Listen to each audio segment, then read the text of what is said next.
Chers amis, bonsoir. Nous nous retrouvons avec plaisir ce soir pour une nouvelle émission en partenariat avec le Chouk Benogros et l'Ilmod. Et le thème de ce soir que nous avons choisi, c'est la survie dans la tourmente. Le thème s'imposait dans la mesure où nous sommes proches de Yom HaShoah et donc que nous voulions marquer à notre manière cet événement.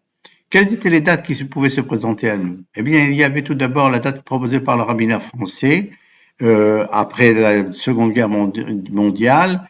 Et ils ont choisi le premier jour des Slichot Ashkenaz, c'est-à-dire quelques jours, 3-4 jours avant Rosh Hashanah.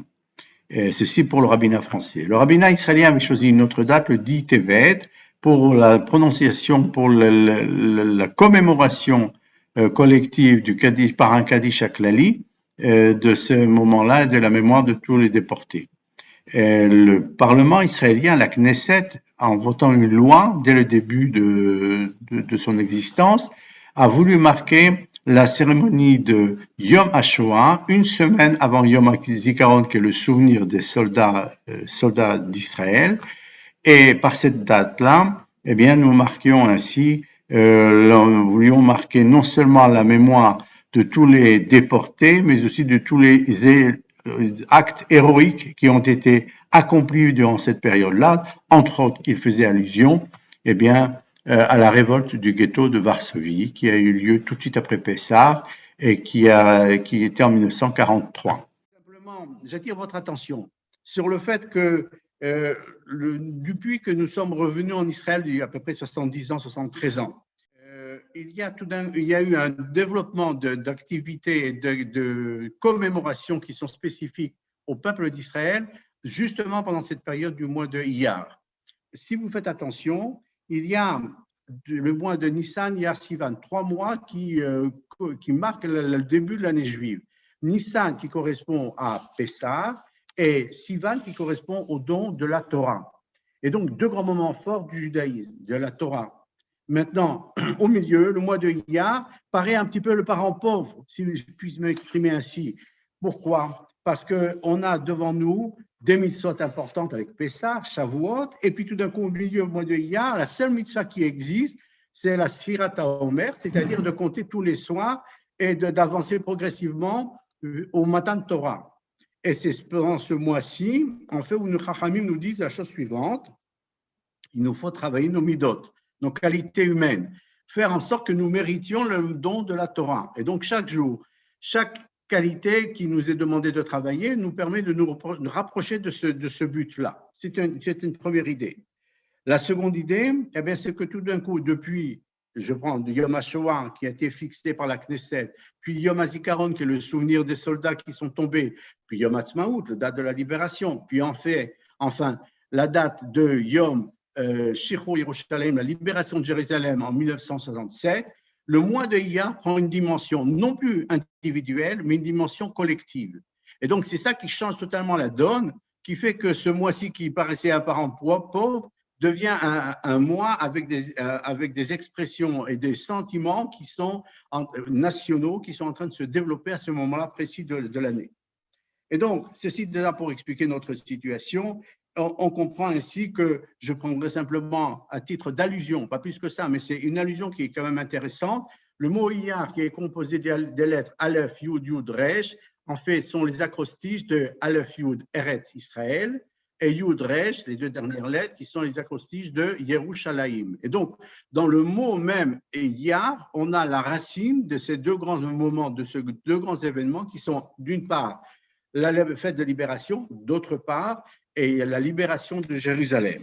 Voilà. Alors ça, c'était par rapport aux dates où je me sentais l'obligation de vous préciser pourquoi nous marquons à ce moment précis Yom HaShoah, si on peut appeler ainsi, et on parle de survie dans la tourmente. Alors, une précision, c'est qu'habituellement, on présente la Shoah et les différentes cérémonies, elles se situent toujours en Pologne, malheureusement, parce que c'était là le lieu des machanés, des camps, et je comprends très bien, mais notre but ce soir, de présenter une autre forme, un autre aspect de la Shoah, le quotidien des Juifs pendant la Shoah. Et je dois vous raconter, en fait, mon expérience personnelle. où lorsque j'étais dans les chirurgies de bâté à soir, c'était dans les prisons, on a eu l'occasion de faire un voyage en Pologne. Et là, nous avons visité des anciennes communautés, des anciens cimetières et les camps d'extermination. Mais ce qui m'a marqué le plus et qui m'a profondément choqué, c'était cette histoire que je voudrais vous raconter.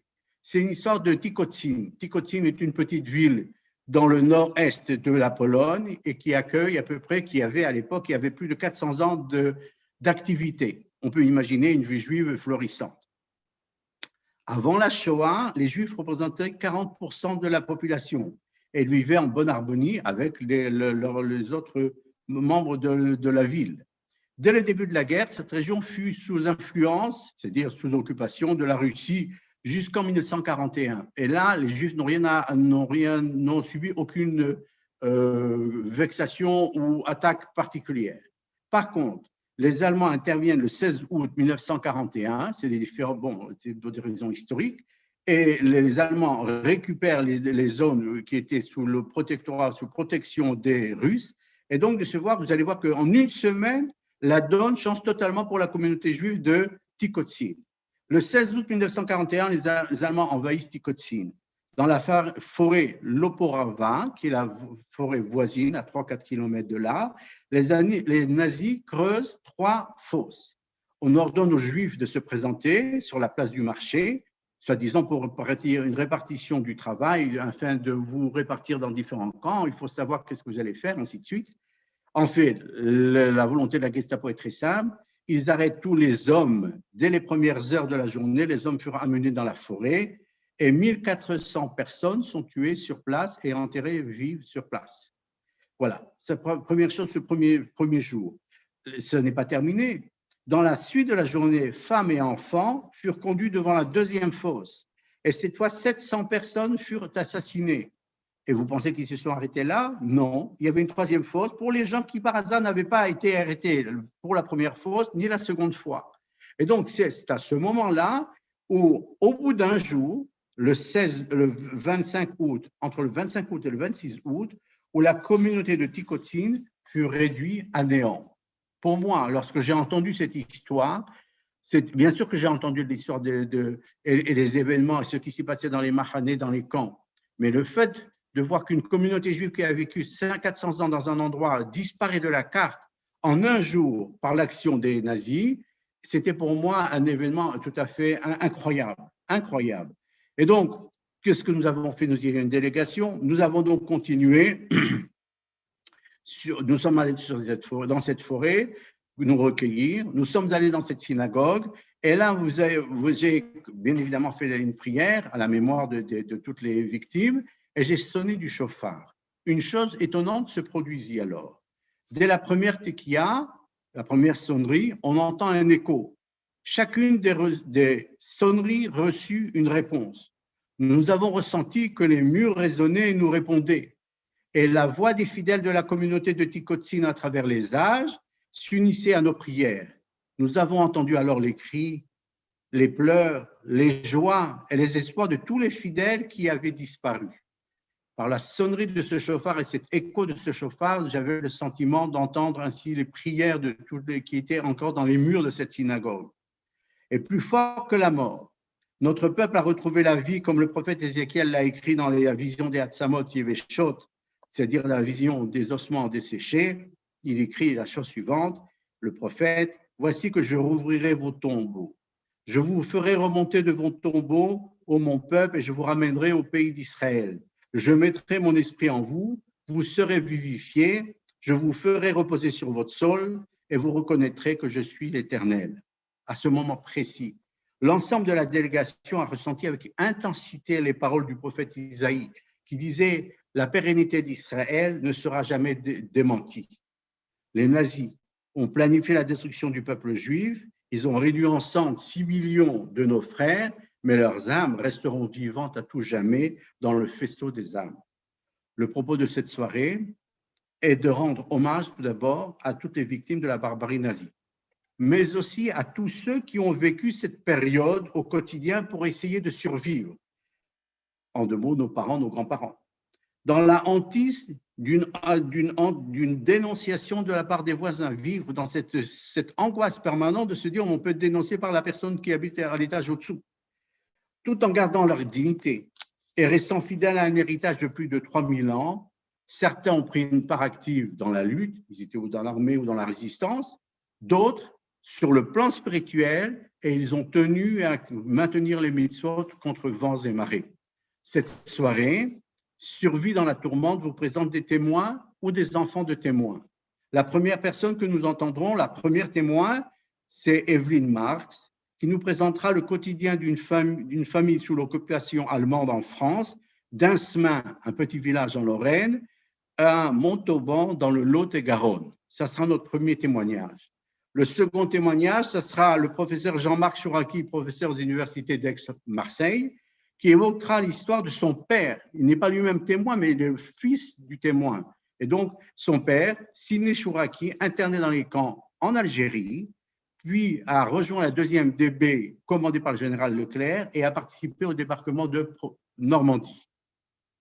Alors, à ce titre, je voudrais vous attirer votre attention qu'il y a un professeur qui s'appelle Jacob Olliel, qui a écrit un article « Les camps de Vichy en Afrique du Nord, 1940-1944 », que vous pouvez consulter dans la revue de l'histoire de la Shoah.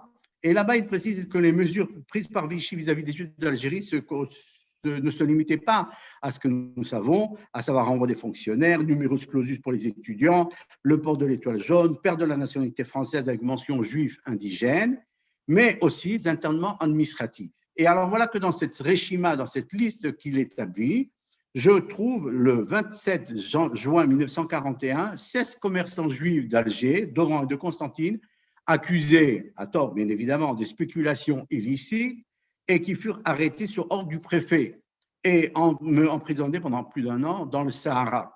Dans cette liste apparaît Édouard Guenassia, mon grand-père, et Salomon Morali, mon oncle. Et donc c'était par hasard que je découvrais en fait une part de l'histoire de ma famille dans la grande histoire, l'histoire du clan et de la communauté d'Israël. Il faut savoir que de nombreux Juifs d'Algérie prirent part à la libération de la France et du joug allemand dans l'armée française, et les uns et les autres ont pris part dans cette partie de la guerre, donc avec les armes pour libérer le territoire, mais surtout pour éloigner le danger nazi et réduire à néant. Le troisième intervenant, il nous vient de New York, c'est le professeur Harry Afilalo, et on parlera de résistance spirituelle avec notre invité.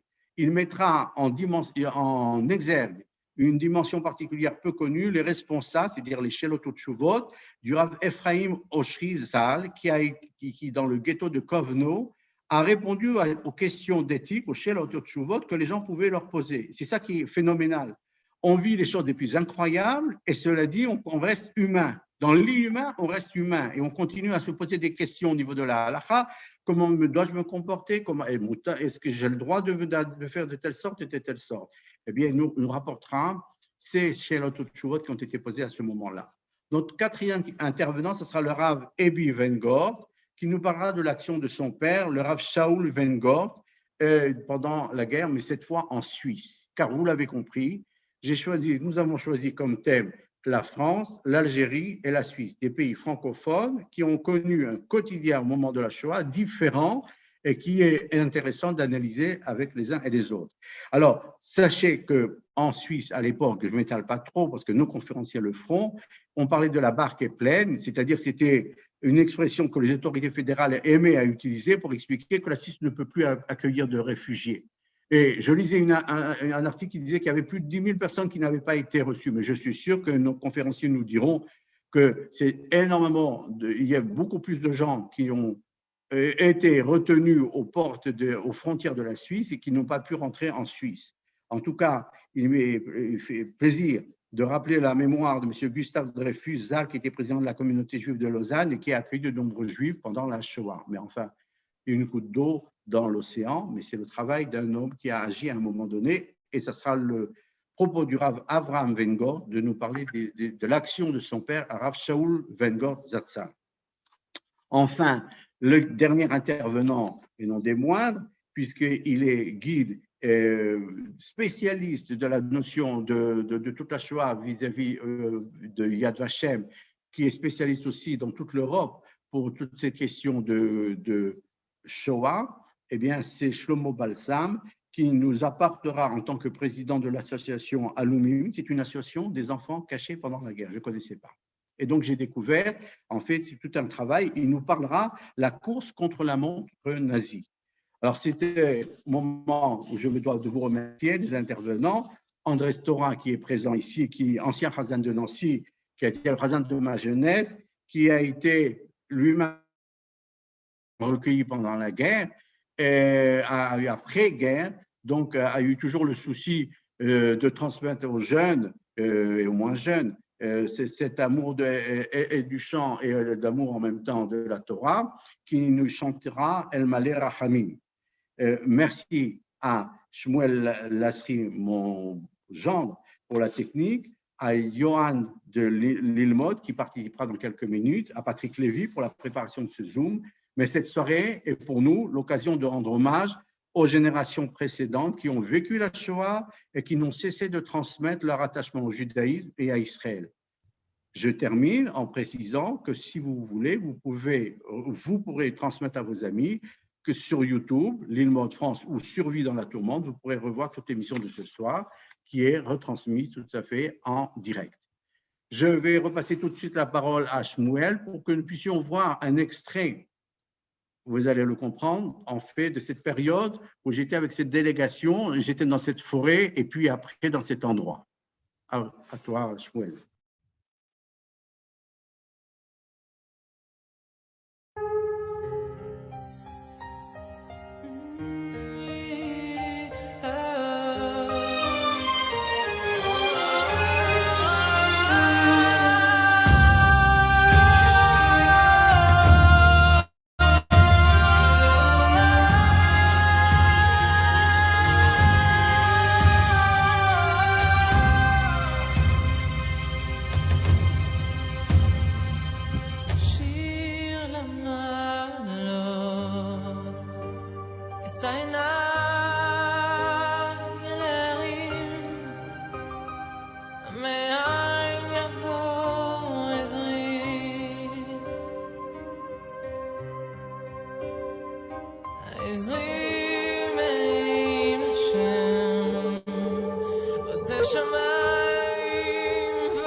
Merci à vous. Nous allons maintenant tout de suite écouter le témoignage d'Evelyne Marx, ma belle-mère, qui habite Strasbourg actuellement et qui a enregistré son message. Nous allons l'écouter.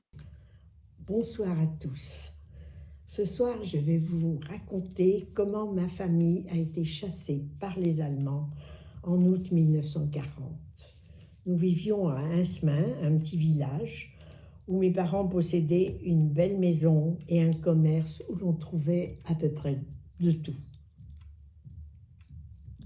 Nous étions 3 enfants. J'étais l'aînée, 5 ans, 4 ans et 18 mois, ainsi que ma grand-mère maternelle.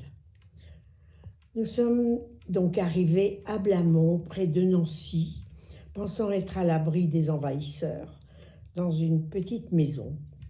Quelques jours après notre arrivée, les Français ont fait sauter un pont pour empêcher les Allemands de rentrer dans la ville. Le pont se trouvait près de notre maison et pour éviter le bruit de la déflagration, nous nous sommes réfugiés dans un réduit jouxtant la maison. Le pont a sauté, mais hélas, notre maison, avec tous nos biens, s'est retrouvée dans un immense cratère. Nous n'avions plus rien que les vêtements que nous portions. Papa a tenté de creuser, mais en vain. La seule chose qu'il put sortir à coups de pioche, ce fut la machine à coudre de maman. Bien lui en prie, car elle permit à maman de travailler pendant la guerre et de nourrir toute la famille. Maman a été tellement choquée, enceinte de 5 mois, elle s'est évanouie dans la rue.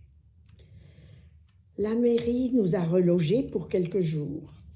Puis nous sommes repartis et avons atterri à Dijon, qui était à l'époque en zone libre. Mon petit frère est né le 5 janvier 1941 dans une ville où nous ne connaissions personne. Il fallut alors trouver un Moël, ce qui ne fut pas chose facile. Au bout de 4 semaines, nous en avons déniché un à Paris qui a accepté de venir à Dijon, mais repartait aussitôt après la Mila. Dieu merci, tout s'est bien passé et le bébé a bien grandi. Entre-temps, Dijon est devenue zone occupée et mes parents ont refusé de porter l'étoile jaune. Il fallut repartir. Trouver un passeur qui nous fasse passer la ligne de démarcation en fraude fut véritablement un exploit. Entre-temps, nous avons retrouvé par hasard 2 sœurs de ma grand-mère, évacuées de leur village d'Alsace et complètement perdues. Maman les ramena à la maison et elles firent partie de la famille.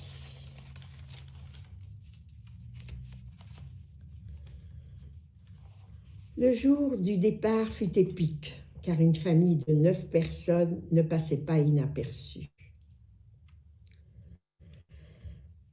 Le passage en zone libre fut un véritable cauchemar pour nous tous. Papa est parti en avance. Grand-mère a traversé la ligne en camion avec les bébés et le reste de la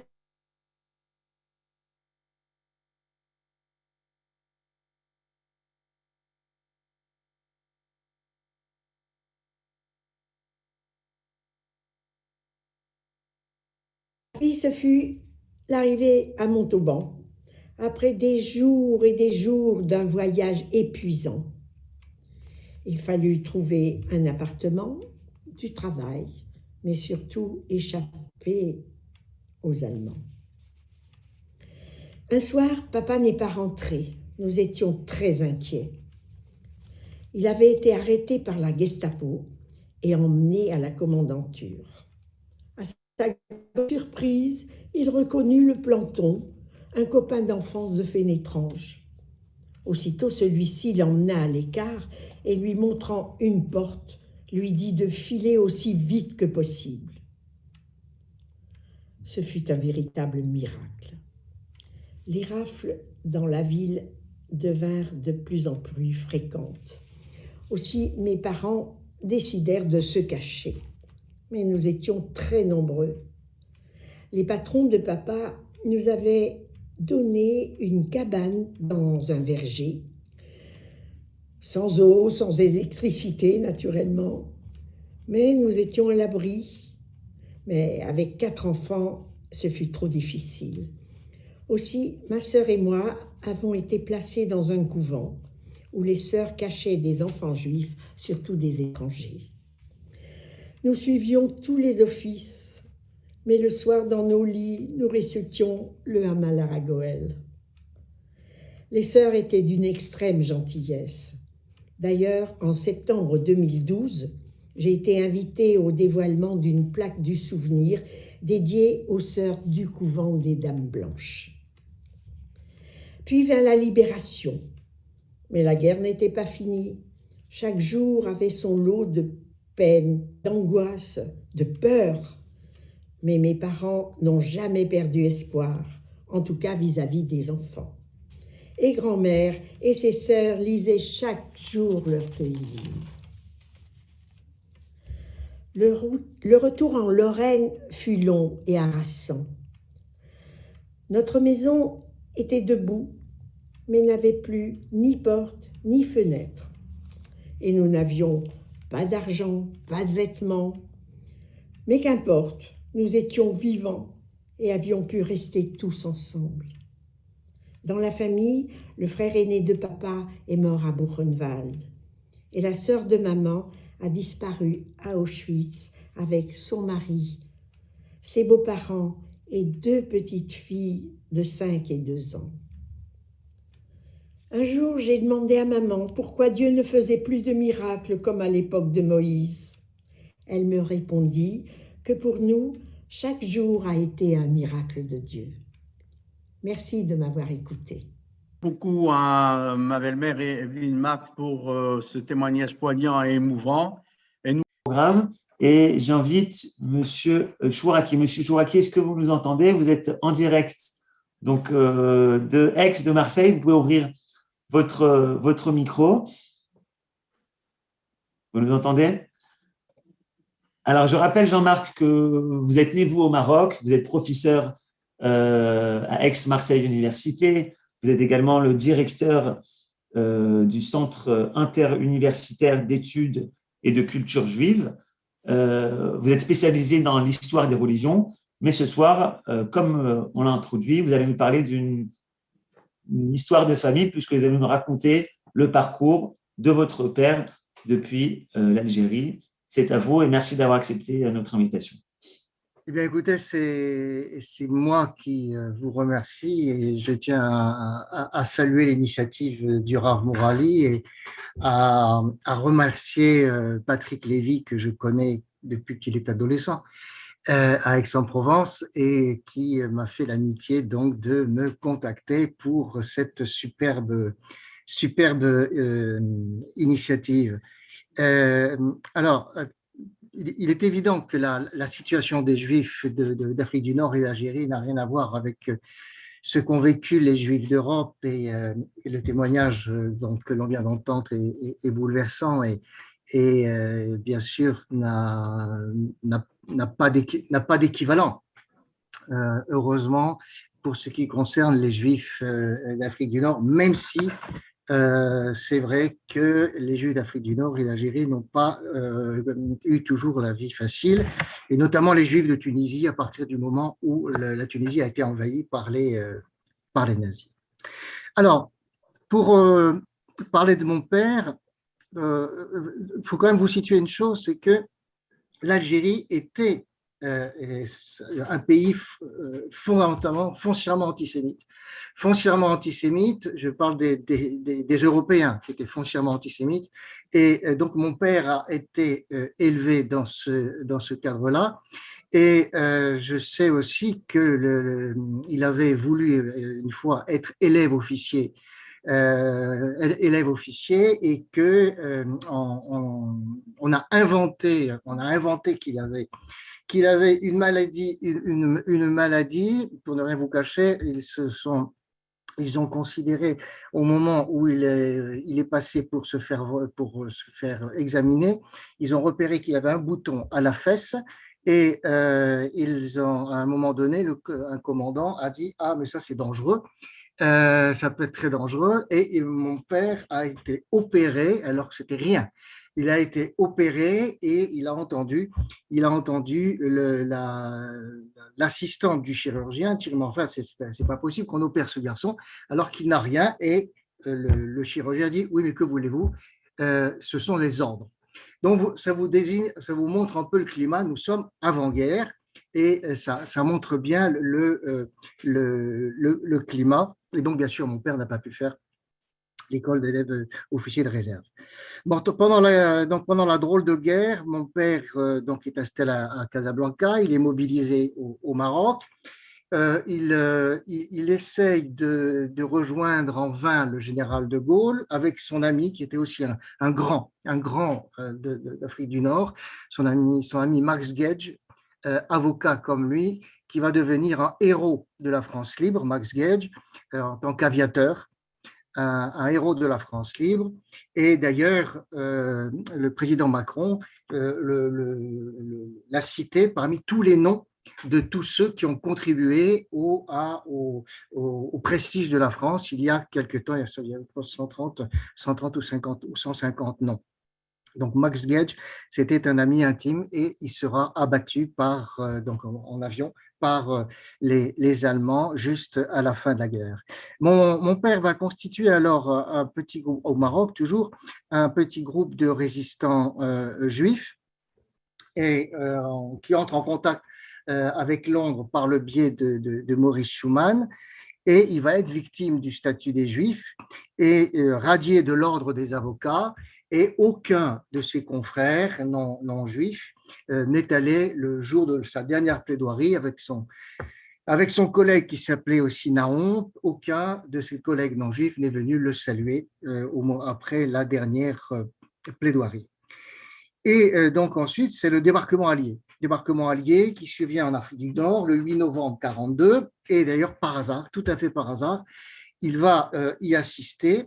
Donc, parce qu'il y a son train passe par là à ce moment-là. Je ne vous raconte pas les détails, c'est croustillant. Mon père a publié tout ça dans un article de la revue de la Shoah où il va raconter tout ce que je vais vous raconter. Ça a été publié dans la revue de la Shoah.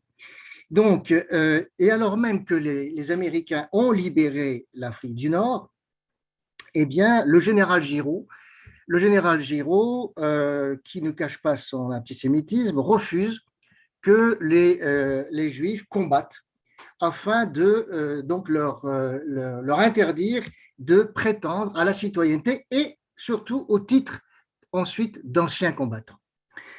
Et donc, parce qu'il y a un conflit, pendant longtemps, pendant près d'un an au moins, il va y avoir un conflit entre Giraud, qui a le soutien plutôt des Américains, et par ailleurs de Gaulle. Et donc, mon père, avec tous les hommes juifs d'Algérie, va se retrouver dans ce qu'on appelle le bataillon des pionniers israélites au camp de Bedo. Camp de Bedo, c'est un petit village au sud d'Oran, tout près de Sidi Bel Abbès. Et là, voyant qu'on les condamne à ne rien faire, il va prendre un mouvement de résistance, il va faire un mouvement de résistance et il va rédiger un manifeste, le manifeste des Juifs de Bedo, dont je vais vous lire juste quelques lignes. Devrons-nous, pour notre part, sans trêve ni répit, être exposés au mépris, aux insultes ou railleries publiques? Devrons-nous former un clan à part dans une sorte de tour d'ivoire de lâcheté imposée? Et donc, il demande à pouvoir, donc avec tous les autres qui font la pétition, à pouvoir se battre dans la dignité et y répondre présent dans la dignité pour pouvoir se battre.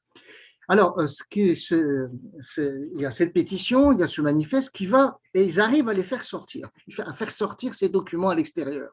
Et notamment la presse anglaise et la presse américaine va s'en emparer. Et il y a aussi le comité juif d'entraide d'Oran qui récupère ça.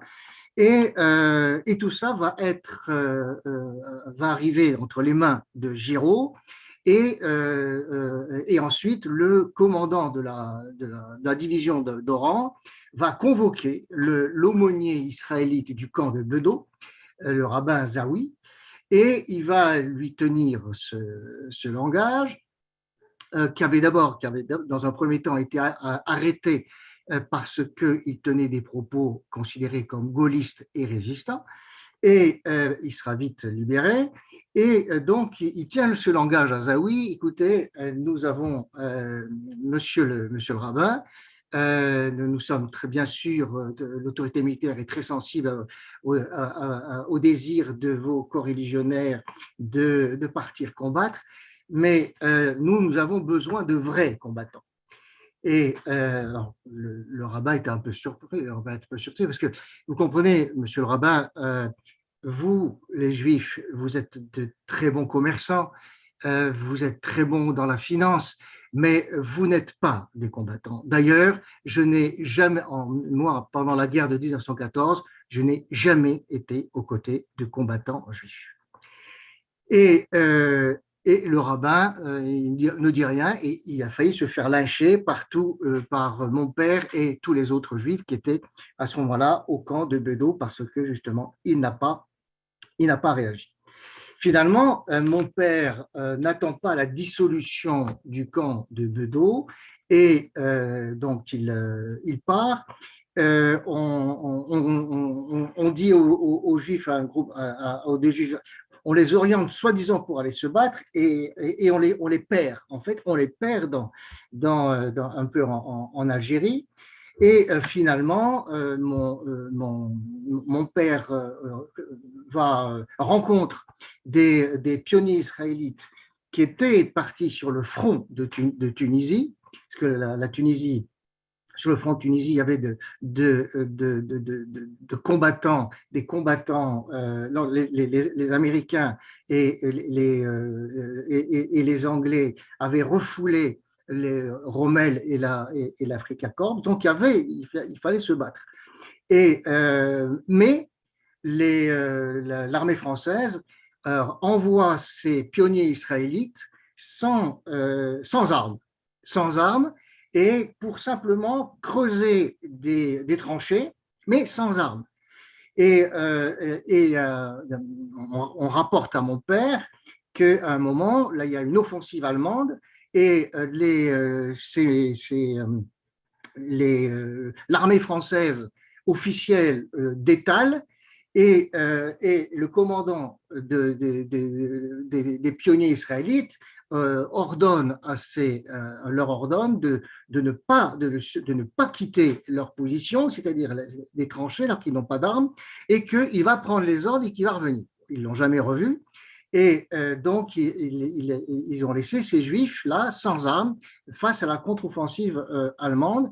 Et il a fallu qu'un soldat français, un adjudant français complètement saoul, disent à un moment donné, mais j'en ai marre, depuis 1940, on n'arrête pas de reculer, et prennent un canon et fassent tonner ce canon, et les Allemands ont cru à une contre-offensive. Sinon, les pionniers israélites auraient été massacrés à ce moment-là. Et finalement, mon père réussit avec son cousin, André Bibas, réussit à quitter le camp cet endroit et qui était sous le contrôle de Giraud, et sous la mitraille des soldats de Giraud, il va finalement rejoindre en Tripolitaine. Il va rejoindre le général Leclerc. Et là va commencer effectivement la grande épopée de Leclerc, du général Leclerc.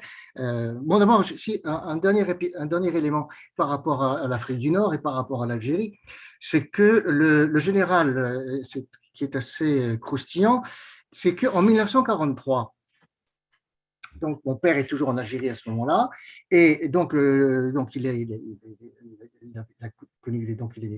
est passé par Bedeau, tout ça, et le général Giraud, finalement, sous la pression des Alliés, instaure le numerus clausus, c'est-à-dire un nombre limité de 2% pour l'accès des Juifs au barreau. Et mon père refuse ce principe, c'est tous ou personne.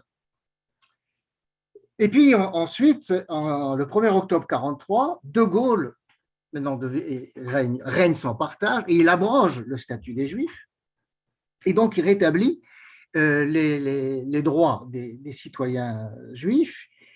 Et alors, donc, le paradoxe, c'est que donc, mon père, à ce moment-là, peut redevenir avocat sans problème.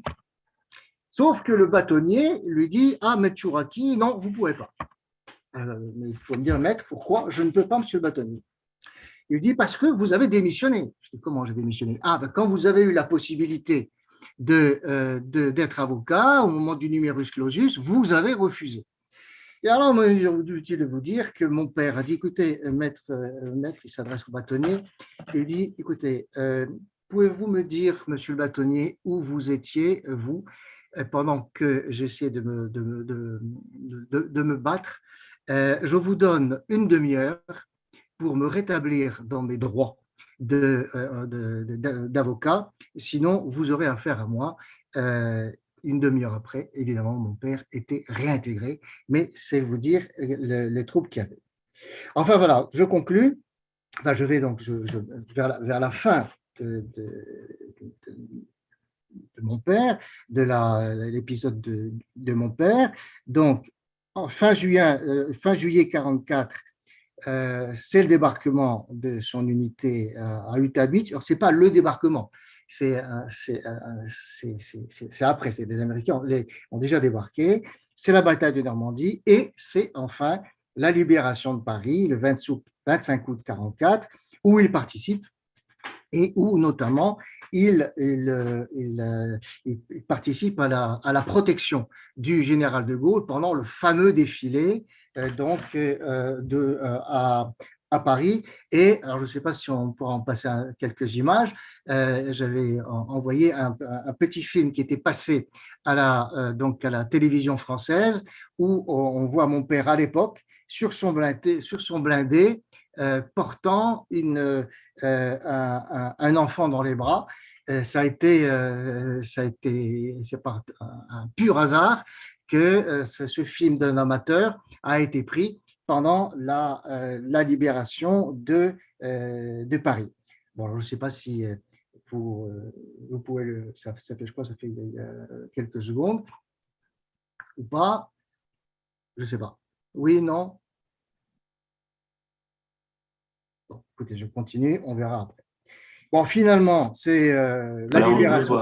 Le film est en train de passer, voilà. M. Cherokee, regardez. Voilà. Alors, mon père, vous allez voir, il va être sur son tank, voilà. Attendez, voilà. Et il y a une petite Alsacienne, là, et on va la présenter, la montrer à mon père qui est sur son blindé, vous allez voir. Non, c'est pas lui, mon papa. Je pense que Patrick va reconnaître mon papa, donc c'est pas lui. Et voilà, mon papa, il avec son chewing-gum, c'est lui. Voilà, mon père, c'est celui qui embrasse la petite fille, hein, et donc il apprend. Ça, c'est mon père, Yitzhak Sidney Chouraki, voilà, et qu'il embrasse cette petite. Et il va montrer la caméra avec la petite. Je peux vous dire que, voilà, vous voyez, il monte la caméra avec la petite, et je peux vous dire que c'est avec le V de la victoire, que c'est très émouvant, évidemment, quand on est le fils et qu'on voit, on dit, bah oui, mais mon père a bien participé à la libération de Paris, et donc c'est un document unique, surtout que ça a été pris par un Parisien, par hasard, et qui, dans ces films qui étaient là. Voilà. Donc ça, c'est un document d'histoire et un document aussi comment la grande histoire rencontre la petite histoire, comme vous le disiez. Et puis donc après, c'est la libération de Strasbourg, et mon père est cité à l'ordre de la division. Je vais vous dire, il a fait preuve des plus belles qualités militaires pendant les campagnes de Normandie, de Paris et d'Alsace. Et il a une citation, notamment parce qu'il a engagé le tir à 4 reprises contre une escadrille allemande, et malgré le mitraillage de sa pièce, a réussi à abattre un avion ennemi et à en endommager 2 autres. Donc, il y a une grande cérémonie au titre de l'armée. Et enfin, je termine là-dessus, mon père va libérer un camp de concentration qui était aussi un camp de la mort. Donc, avec son cousin André Bibas, et là, je le sais, je vous avais aussi envoyé une photo, c'est le camp de Landsberg. Le camp de Landsberg, c'est-à-dire près de Dachau. Hein. Et nous étions rencontrés. Ah oui, oui. Ah, mais c'est pas vrai, mais oui. Ça me touche parce que je vois que. Oui, bon. Catherine Agege, bien sûr. Donc, et là, il découvre qu'il y a des photos. Hein, il découvre des photos où il découvre des piles de cadavres.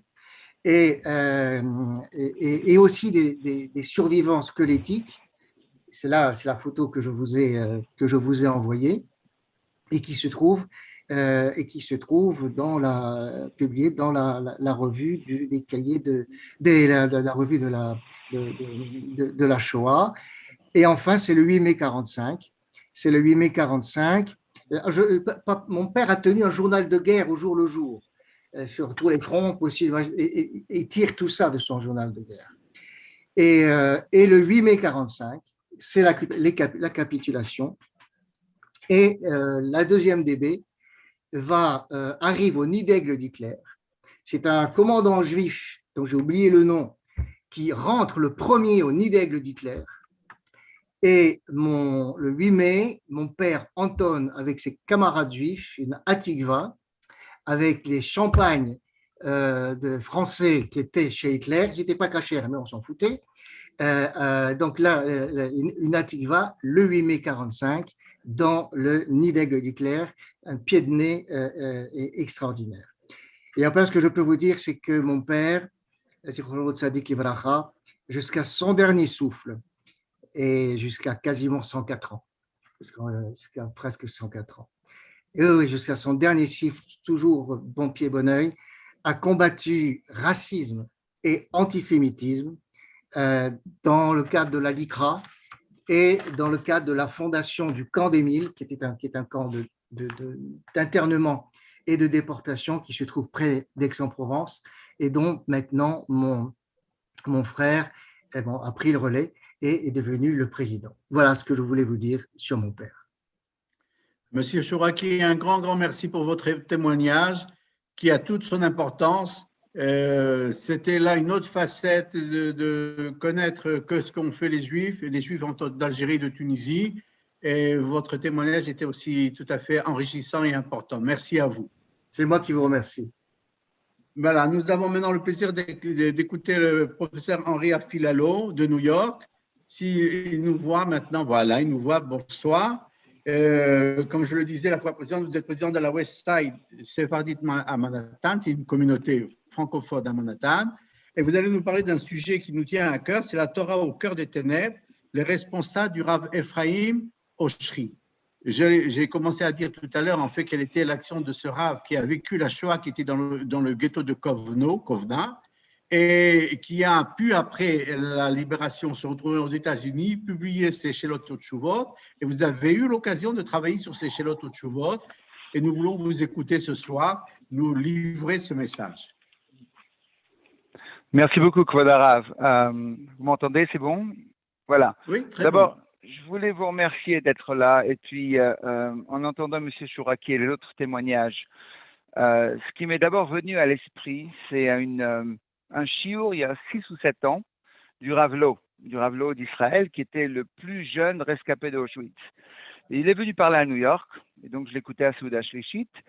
Il a raconté une histoire qui, je pense, est pertinente pour aujourd'hui. J'aimerais vous l'amener aujourd'hui. Il a dit qu'il y a à peu près 30 ans, il a reçu une visite de maire de New York, Ed Koch.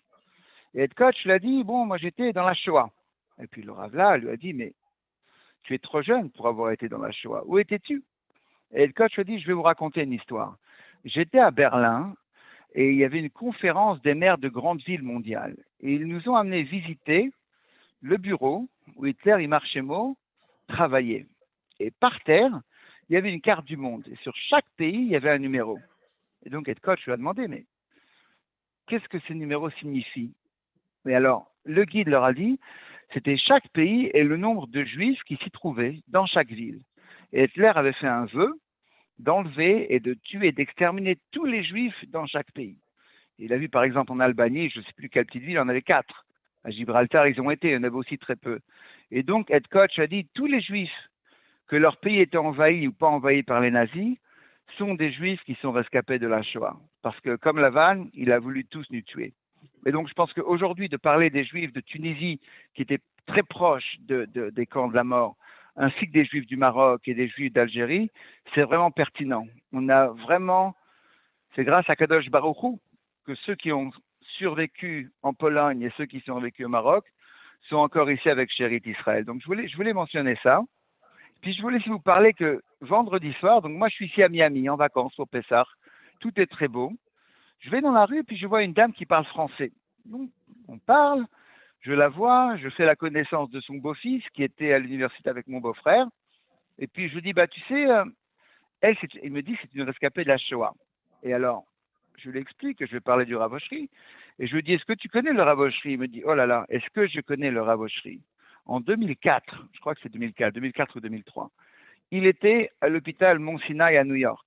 Et il faisait la prière pour des patients juifs. Et quelqu'un lui dit, mon grand-père est sur le point d'être niftar. Est-ce que tu peux monter le voir? Il monte et il voit sur la porte Oshri. Il leur demande, est-ce que c'est le Rav Oshri? Ils lui disent oui, c'est le Rav Oshri. Et donc lui, 2 heures avant la mort du Rav Oshri, c'était avant Rosh Hashanah, il a sonné le chauffard, il a fait le vidouille pour ce personnage extraordinaire de l'histoire juive. Donc pour ça, pour nous dire, Kol Israël Arevim Zebezé, vous voulez voir comment je veux relier ça à ce que le Rav Oshri a fait. Le Rav Oshri était au ghetto de Kovno. Il était très jeune, il n'avait même pas 30 ans. Il avait un rabbin Shapira, Zichron Tzadik Livracha, un Cohen, qui est tombé très malade très tôt pendant la Deuxième Guerre mondiale. Et il est décédé. Donc le Rav Oshri s'est retrouvé, lui, comme le possède de ce ghetto. Et les gens venaient et il apportait des questions, mais des questions qui vous brisent le cœur. J'en amènerai 2 aujourd'hui. Il a donné des tchouvot, il les a enterrés dans des petites boîtes de conserve dans le ghetto. Il a été déporté à Auschwitz. Il est reparti à Kovno après la guerre, il a survécu. Il a ressorti toutes ces tchouvot. Il a continué en Lituanie à tourner, à essayer de trouver des enfants juifs qui étaient cachés dans des églises, à les ramener, à essayer de faire ce qu'il pouvait pour le peuple juif.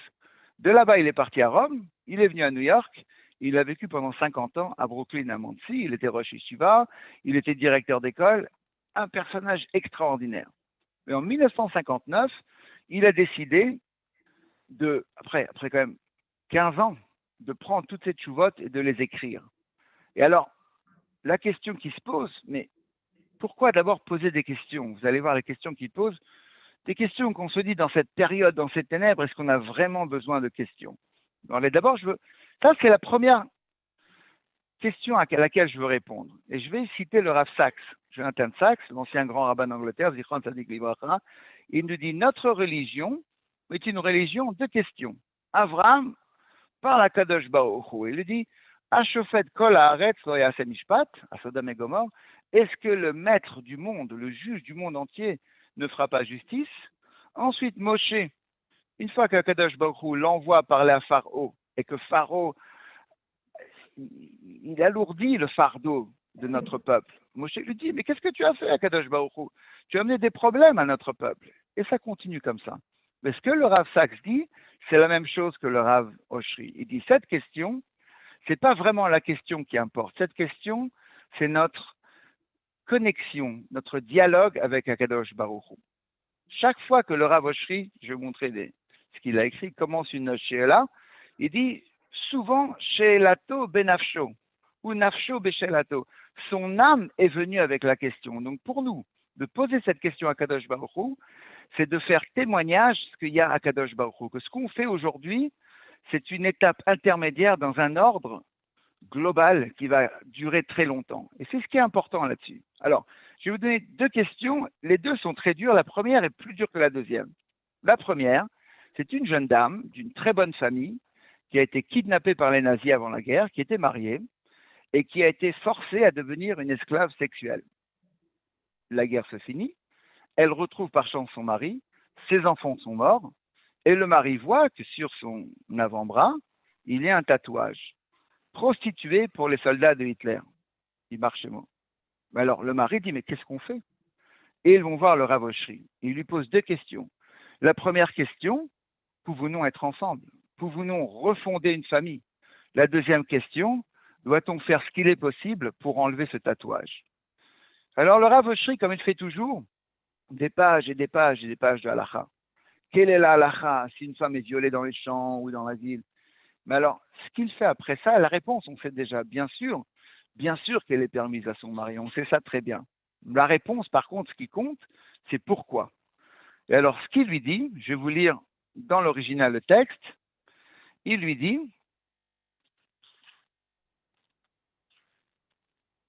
En shum tzorech klal, leitametz, l'achik al-idenitu vetaktovet animtzet me'al gufen. Il faut surtout pas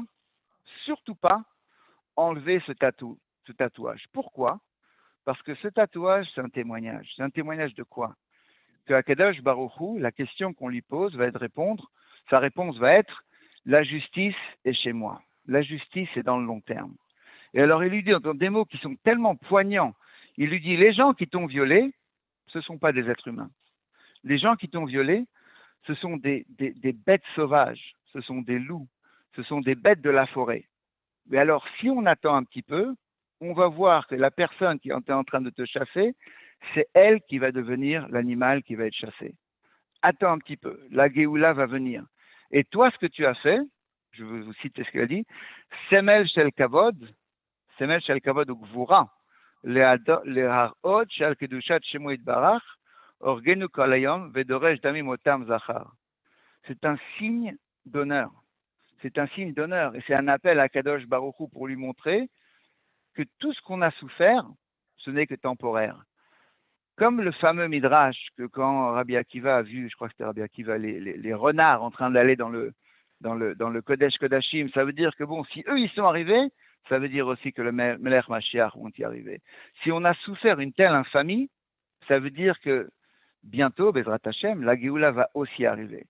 Et le Rav Oshri, ce qu'il faisait avec cette chouvot, il envoyait un message de résistance spirituelle au Bnei Israël. Et dans chaque chouvot, vous pouvez le voir.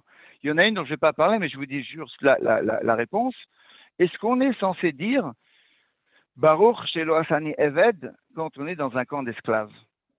Merci, que soit béni celui qui ne m'a pas fait esclave quand on est esclave. Et il dit oui, parce que la personne qui peut faire une mitzvah, elle n'est pas esclave. Et donc, pour les Bnei Israël, ces réponses, la question elle-même, Nafsho Beshelato, notre âme collective en tant qu'âme Israël, elle était dans cette question et dans la réponse qu'on connaissait, mais surtout dans la manière dont cette réponse était exprimée. Mais je veux vous citer la manière dont il exprime la réponse pour cette tchouva sur les esclaves sexuels. Il leur dit, écoutez, rappelez-vous que Rachav, la prostituée dans le Midrash, avec qui elle s'est mariée? Avec Yehoshua bin Nun. Est-ce qu'elle est pire que vous? Non, non. Vous avez été obligé, vous avez été forcé. L'épée de l'ennemi était sur vous.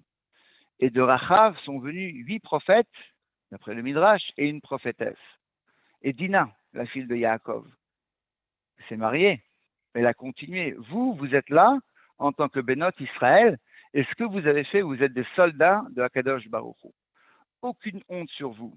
Et donc, de vous dire, essayez d'enlever ça, de vous cacher, jamais. Jamais.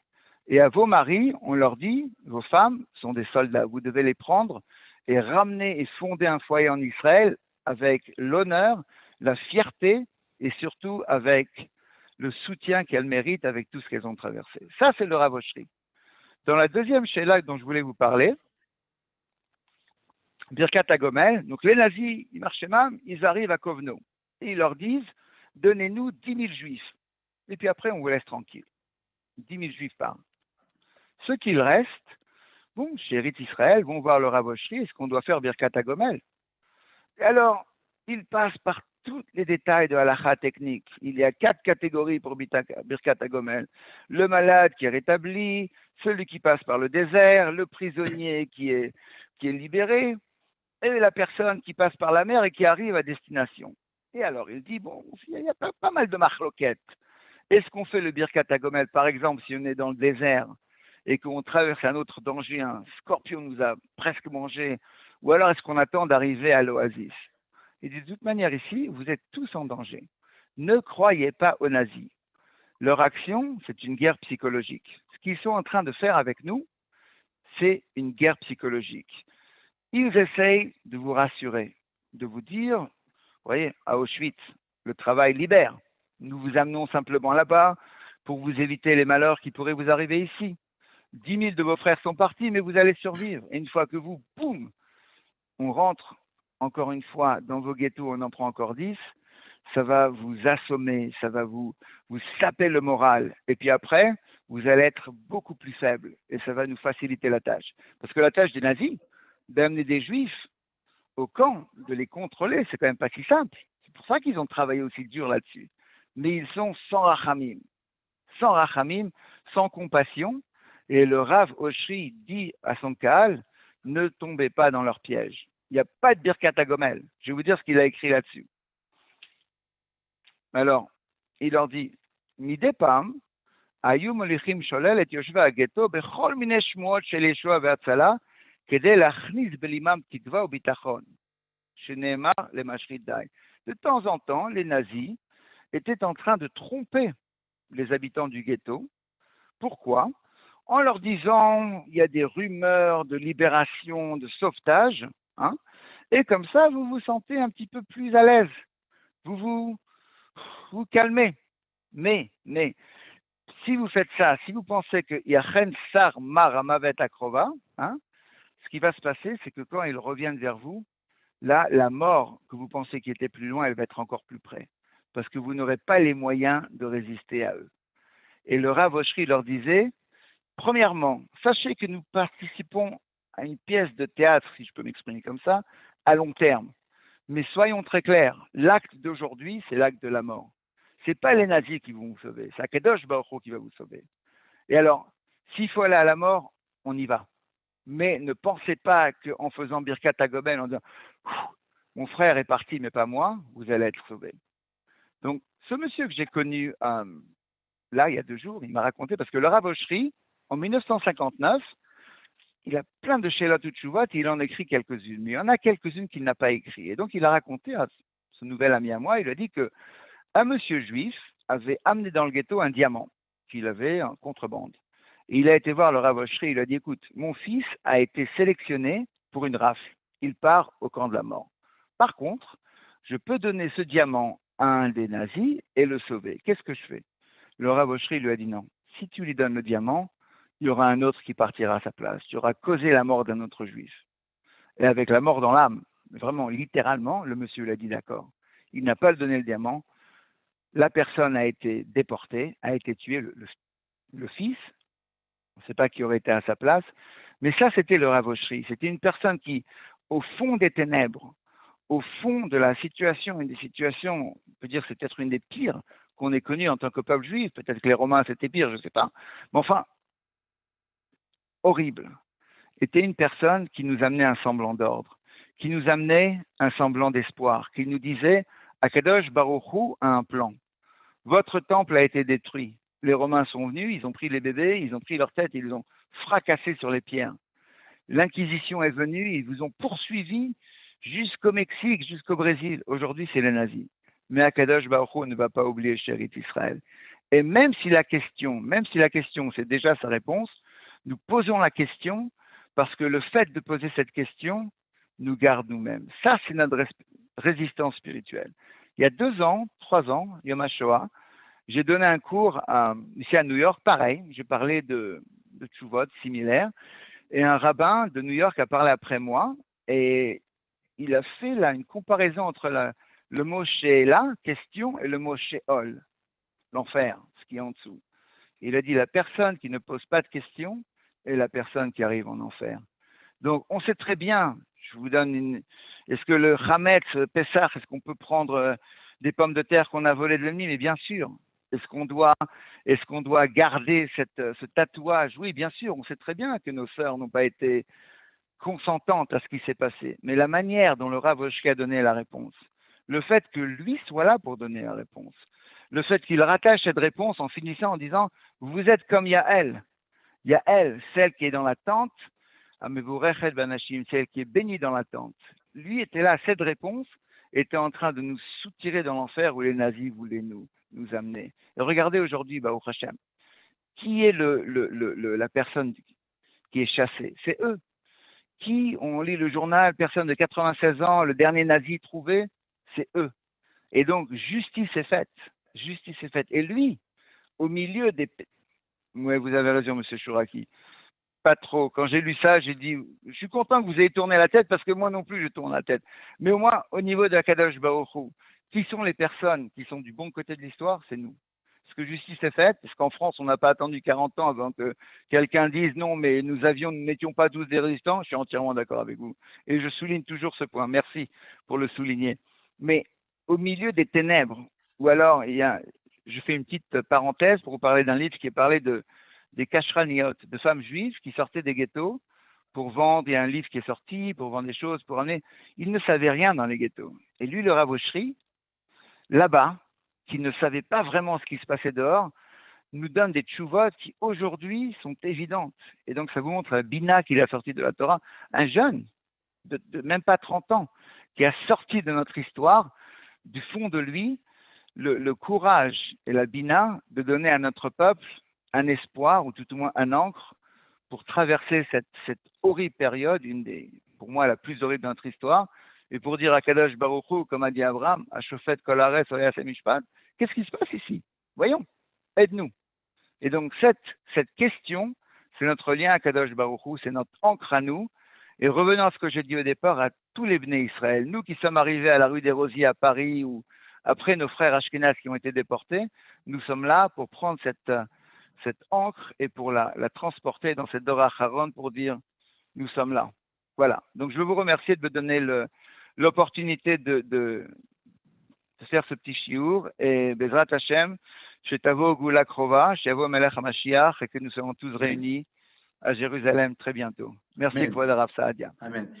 Merci à vous pour votre témoignage. Alors, tout à l'heure, j'ai parlé de témoignage direct ou indirect par le Fils, mais je crois que là aussi, on a un témoignage, je dirais presque de père à fils, de père à fils, dans la mesure où vous avez reçu cet enseignement de quelqu'un qui était proche du Rav Oshri, et donc vous avez continué cet enseignement de résistance spirituelle. Merci beaucoup. À ce moment précis de notre soirée, il n'y a pas de quoi, on a prévu d'écouter André Storan chanter El Malé Rachamim, parce que tout simplement, toutes les personnes qui sont parties, c'est notre devoir de rappeler leur mémoire et d'intercéder, que Hachem intercède en leur faveur. Hachem est comme d'abord pour toutes ces personnes qui sont mortes pendant la Shoah. Et donc, nous allons écouter tout de suite El Malé Rachamim.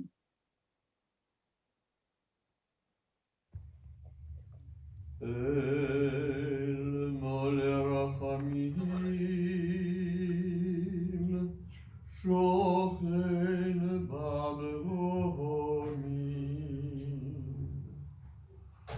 Amtze Benuchonechono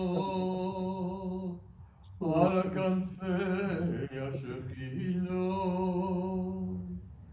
B'mahalot Kedoshim Utehavim Kezohar Rokia Mazehirim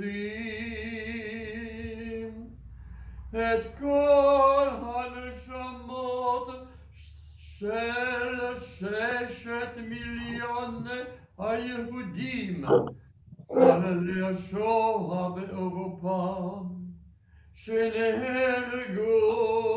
שנהרגו ושנשחטו ושנשרפו ושנספו על קידוש השם באושוויץ מיידנק טרמבלינקה בעבור שאנו מתפללים להילוי נשמותיהם. לכן בעל הרחמים יסירם בסתר כנפיו לעולמים. ויצרור בצרור החיים את נשמותיהם. אדוני הוא נחלתם בגן עדן תהיה מנוחתם ויעמדו לגורלם לקץ הימים.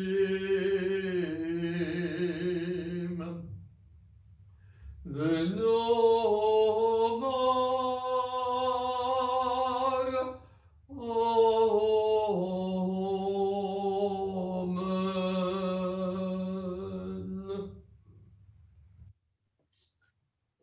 Amen. On continue cette soirée. On remercie bien évidemment le Chazan et nous repassons à Jérusalem avec le Rav Weingort. Rav Weingort, Erev Tov, est-ce que vous nous entendez? Ouvrez votre micro. Rav Weingort. Alors, je rappelle, Rav Weingort, vous êtes bien évidemment l'élève du Sri Esh. Vous êtes également docteur en droit. Vous enseignez dans multiples cercles.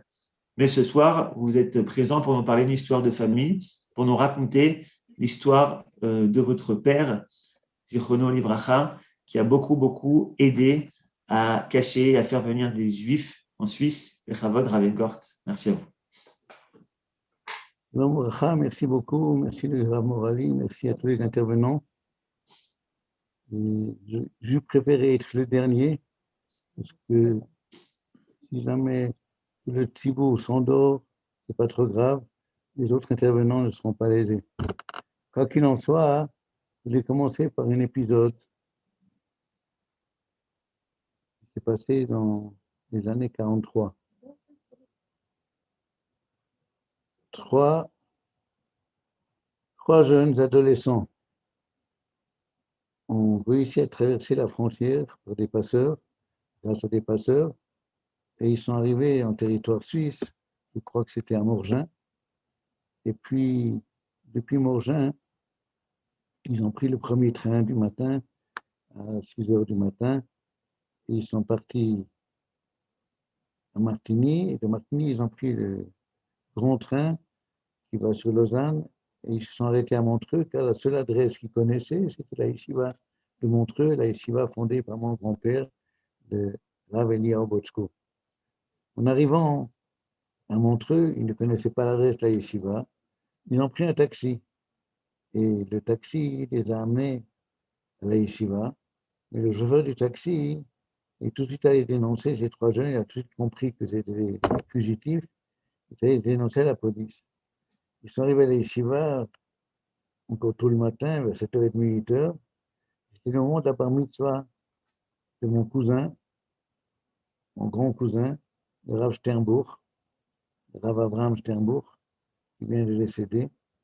Et tout le monde se préparait à des grandes festivités. Et soudainement, la police arrive à la yeshiva, elle demande où sont ces fugitifs. Finalement, elle réussit à les attraper et les renvoie au poste frontière. Vous savez que les Suisses n'avaient pas trop de problèmes pour renvoyer des Juifs, toujours en prétendant que la barque est pleine. Et alors, à ce moment-là, monsieur et madame Sternbuch, les parents de ce jeune Abraham Mele, ont complètement oublié la bar mitzvah. Et pendant tout le Shabbat, ils n'ont pas arrêté de téléphoner dans toute la Suisse, partout ils connaissaient les adresses, pour essayer de sauver ces trois jeunes qu'on ne les renvoie pas au-delà de la frontière. Et finalement, au dernier moment, ils réussissent à avoir un OK de la part des autorités suisses que ces trois jeunes peuvent rester en Suisse. La bar mitzvah était entièrement oubliée. Et le pauvre Abraham Mele était vraiment un pauvre garçon. Il espérait, il escomptait, il comptait d'avoir une bar mitzvah. Et finalement, tout le monde l'avait oublié. Mon père, Zichrono Libracha, voit le petit Abraham Mele, tout triste, il le voit sur son visage. Et alors, mon père s'approche de lui et il lui dit, cher Abraham Mele, tu as reçu le plus beau cadeau qu'un enfant puisse imaginer recevoir pour la bar mitzvah. 3 vies d'enfants juifs ont été sauvées pour toi. Cette capacité de mon père de regarder le visage d'Abraham Mele, c'est une capacité qui n'est pas donnée à chacun. Et au-delà de tout ce que mon père a fait pendant la guerre, on dirait quelques mots bientôt, cette capacité de voir l'autre, de comprendre l'autre, c'est une capacité obtenue déjà de Jacob. C'est marqué à propos de Jacob, c'est le Chafetz Chaim qui en fait la remarque. Vayar et pene Lavan, she'enam kitmol shilshom. Lavan, le beau-père de Jacob, comme disait le Chacham de Lausanne, c'est la seule chose qu'il y avait de blanc chez lui, c'était son nom. Eh bien, Lavan, soudainement, son visage n'était plus comme celui d'hier et d'avant-hier. Et alors, tout de suite, il s'adresse à ses femmes, il leur dit, c'est venu le moment de partir. Le Chafetz Chaim dit, lorsque tu vois la figure, le visage du goy qui n'est plus comme hier, eh bien, sache que le moment est venu de partir, de rentrer en Eretz Israël. Eh bien, cette capacité-là de voir le visage de l'autre, de comprendre le visage de l'autre, c'était une partie essentielle de la Poulat Hatzala, des actions de sauvetage de mon père. En préambule, je dirais que mon père, Zichrono Livracha, a étudié au séminaire rabbinique de Berlin, dont le directeur était le célèbre Rav Weinberg, l'auteur des Sri Deis. Et un jour, il y a mon grand-père, le fameux Rav Eliyahu Botsko, qui arrive chez lui au séminaire, et puis qui lui dit, écoute, je cherche un shidour pour ma fille. Et ma fille ne veut pas avoir un Bachou Yeshiva standard. Et bien un Bachou Yeshiva qui est aussi profondément ancré dans le monde de la science.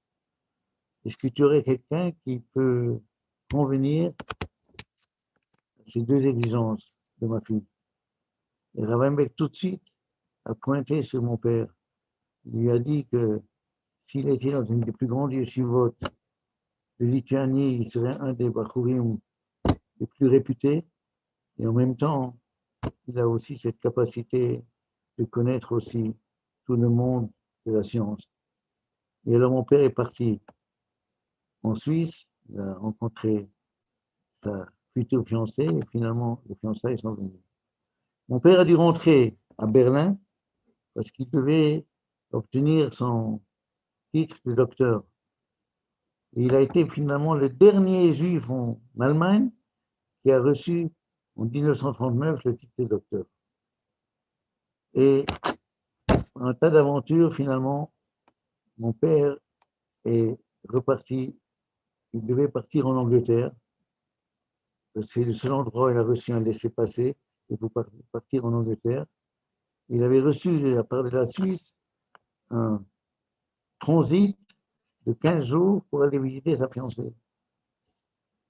Et alors, quand il est arrivé en Suisse, à ce moment-là, septembre 1939, quelques jours après son arrivée, que la guerre a éclaté. Impossible de repartir en Angleterre. Et alors, mon père, il a enseigné à la yeshiva de Montreux, mais ses parents et toute sa famille étaient restés à Varsovie. Et pendant 2 ans, ils ont attendu que les parents puissent arriver au mariage. Il y avait toujours l'espoir, mais ils ne voulaient pas faire le mariage sans ses parents. Mais finalement, cet épisode est extrêmement important parce qu'il va expliquer toute la suite de cette trajectoire. Et alors, finalement, parce que 2 ans, presque 2 ans passés, et impossibilité d'entrevoir la venue de ses parents, alors ils ont fêté son mariage sans ses parents à Montreux. Et ce qui est intéressant, c'est qu'au même moment, à Varsovie, dans le ghetto de Varsovie, mes grands-parents étaient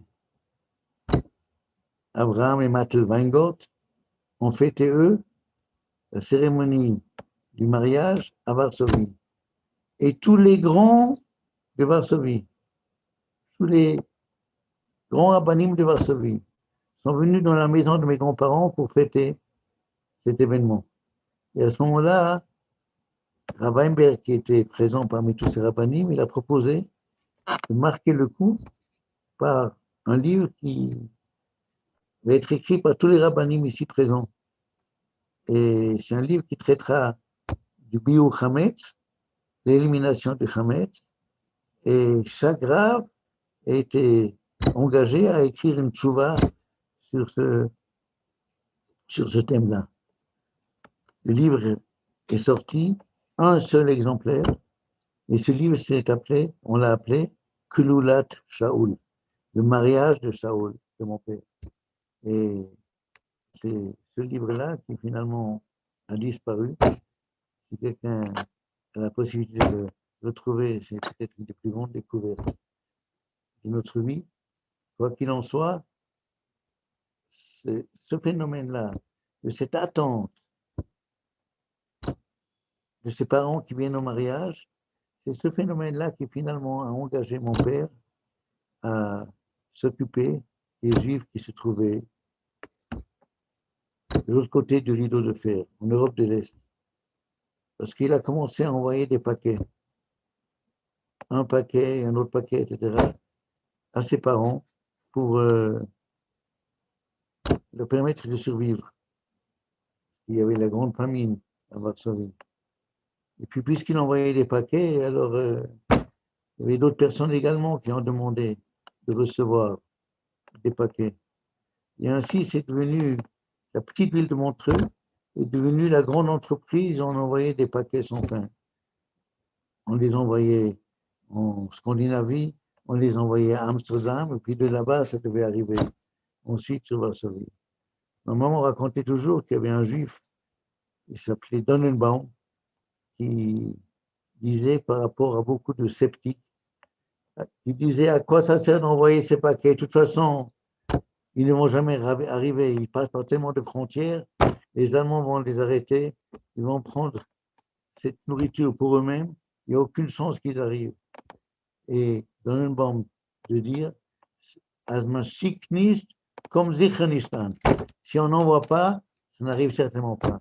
Si on envoie, peut-être qu'un paquet sur 20 arrivera. Et c'est comme ça qu'a commencé cette énorme entreprise de sauvetage. On envoyait des paquets aux prisonniers du ghetto de Varsovie. Je vais rentrer un petit épisode à ce sujet. Quand s'est approché la fête de Sukkot, mon père a essayé de récolter 10 paquets d'arba minim, loulav, etrog, etc., pour les envoyer et qu'ils soient distribués dans tout le ghetto de Varsovie. Et finalement, ces 10 loulavim, c'est tous les habitants juifs de Varsovie, à l'époque il y en avait quelques centaines de milliers, tous les habitants juifs de Varsovie sont venus un après l'autre pour accomplir la mitzvah d'Arba Minim. Mais mon père avait écrit dans son envoi, je n'accepterai aucune excuse si un des loulavim ne l'apportait pas au Rav Weinberg, qui était donc son grand maître encore de l'époque de Berlin, et qui était lui-même emprisonné avec un passeport russe. Et alors, il a dit que sinon, il n'aurait pas accompli la mitzvah, c'est Xéla, c'est un vol. Et alors, avant de distribuer les loulavim aux autres, ils ont réussi à faire passer un loulav dans la prison où Rav Weinberg était, et comme ça, ensuite, les loulavim ont été distribués. Ça, c'était le premier épisode de l'envoi des paquets. Et la deuxième grande épisode de mon père, c'était ensuite l'envoi de lettres. Ce qui s'est passé, c'est que finalement, il a tenté par tous les moyens de sauver ses parents. Et comme je disais avant, à travers le sauvetage de ses parents, c'est finalement le sauvetage de centaines et de milliers de juifs de l'Europe de l'Est qui était en jeu. Et à un moment donné, il voulait à tout prix sauver ses parents. Et il a réussi un tour magique. Il n'était pas seul, il était aidé par son oncle Isaac Sternburg, par sa tante Resha Sternburg, par un autre oncle Elie Sternburg. Mais il avait une entreprise personnelle. Il a essayé d'obtenir des passeports à l'ambassade de Paraguay à Berne. Et je peux vous montrer un exemple de passeport qu'il a essayé de récupérer. Je ne sais pas si vous arrivez à voir.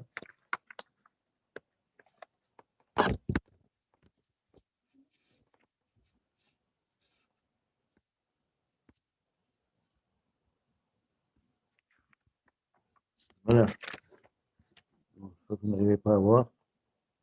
C'est un exemple de passeport de Paraguay qu'ils ont acheté chez le consul du Paraguay à Berne, en cachette, mais qui produisait des passeports a priori officiels de l'ambassade, du consulat de Paraguay à Berne. Et ces passeports-là, il les a envoyés à ses parents, à ses cousins, à toute sa famille, une famille d'à peu près 200 à 300 personnes. Si vous imaginez, mon père seul, il avait une famille de 200 à 300 personnes qui étaient dans le ghetto de Varsovie. Il a envoyé ses passeports. La nouvelle s'est répandue extrêmement rapidement dans toute la Pologne. Et tout d'abord, ces passeports-là, c'est des passeports de Paraguay qui ont permis de considérer les Juifs qui avaient ces passeports-là, qui donnaient ces passeports, comme une monnaie d'échange pour, le jour venu, échanger ces Juifs contre des prisonniers allemands qui étaient emprisonnés auprès des Alliés. Et alors, on a réussi, avec ces passeports d'envoyer les Juifs qui détenaient donc ces passeports, d'envoyer les Juifs dans un camp d'internement en France. Ce camp d'internement était pas très loin de Nancy, il était à Vittel. Là-bas, il y avait un endroit de villégiature qui ont été transformés en camp d'internet. Et c'est là-bas que les Juifs, toute sa famille a été internée là-bas, dans le camp de Vittel. Comme je disais, la chose s'est répandue extrêmement rapidement dans toute la Pologne. Et mon père n'arrêtait pas de recevoir chaque jour des dizaines et des dizaines de lettres. Ma maman racontait, je dis toujours maman racontait parce que je n'ai pas eu le privilège d'entendre ça de lui-même parce qu'il est mort dans un accident terrible. Peu après la fin de la guerre mondiale, j'avais que quelques mois. Et alors, les histoires sur mon père, je les ai essentiellement entendues de ma maman. Et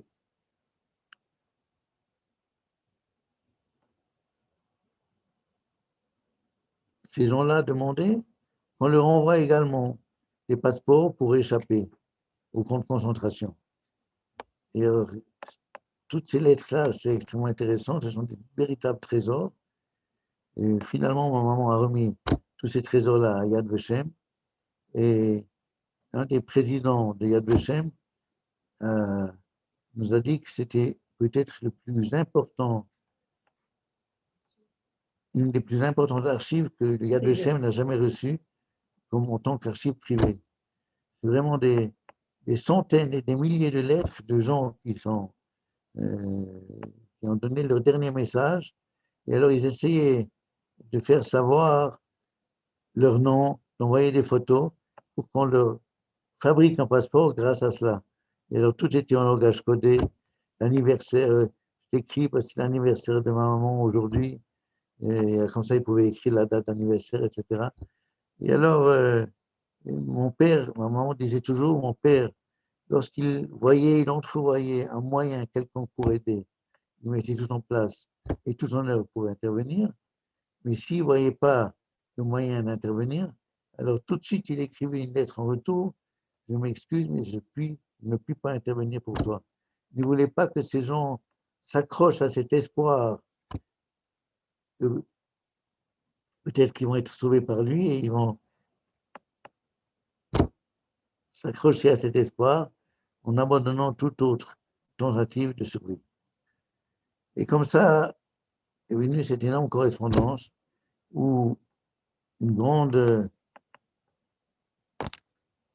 chercheuse qui s'appelle Sarah Kadosh,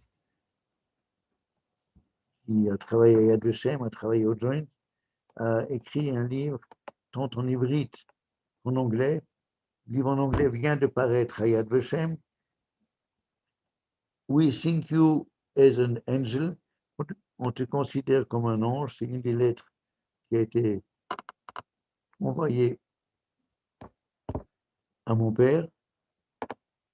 Et elle a tâché de réunir toutes ces lettres-là et d'en faire un véritable roman passionnant à étudier et à lire.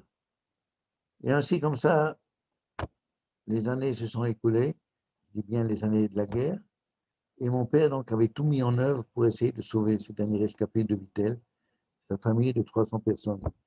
Et jusqu'au dernier moment, il y a eu cet espoir. Ils ont été amenés à Vittel en février 1943, mais finalement, il y a eu des dénonciations que ces passeports n'étaient pas des véritables passeports. Et on a essayé par tous les moyens de quand même les faire valider, mais finalement, tous les espoirs ont été caducs. On racontait toujours un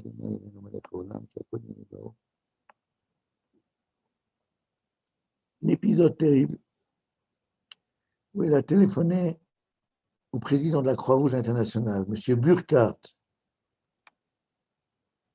pour qu'il reconnaisse ses passeports, parce que si la Croix-Rouge reconnaissait, ce serait ensuite reconnu également par les Allemands. Et alors, il a téléphoné à M. Burkhardt à la Croix-Rouge à Genève, on lui a dit qu'il était absent. Finalement, ma mère a réussi à savoir qu'il se trouvait en villégiature dans un hôtel à Zurich, l'hôtel Dolder. Alors, elle a réussi à l'atteindre là-bas. Et il lui a dit, écoute, ça dépend de toi. Il suffit que tu donnes une signature, que tu reconnaisses le passeport, et des centaines de vies humaines peuvent être épargnées. Et M. Burka, président de la Croix-Rouge internationale, lui a raccroché le téléphone et dit « Madame, maintenant je suis en vacances, demande que on ne me dérange pas pendant mes vacances. » Voilà, la Croix-Rouge internationale. Quoi qu'il en soit, peu après la fin de la guerre, par un accident terrible, mon père est monté, a pris le train pour aller à la yeshiva donner son cours, et il était plongé dans ses réflexions sur le shiur. Alors, il n'a pas fait attention, il est descendu et le train ne s'est pas arrêté. Et finalement, je n'avais que 6 mois, et mes sœurs, pas beaucoup plus. Et finalement, il a été déraciné de ce monde-ci. Mais pour beaucoup de gens, pour des dizaines, des centaines, pour ne pas dire des milliers de personnes, il représentait, après sa survie, comme l'homme qui représentait pour eux la vie et l'espoir.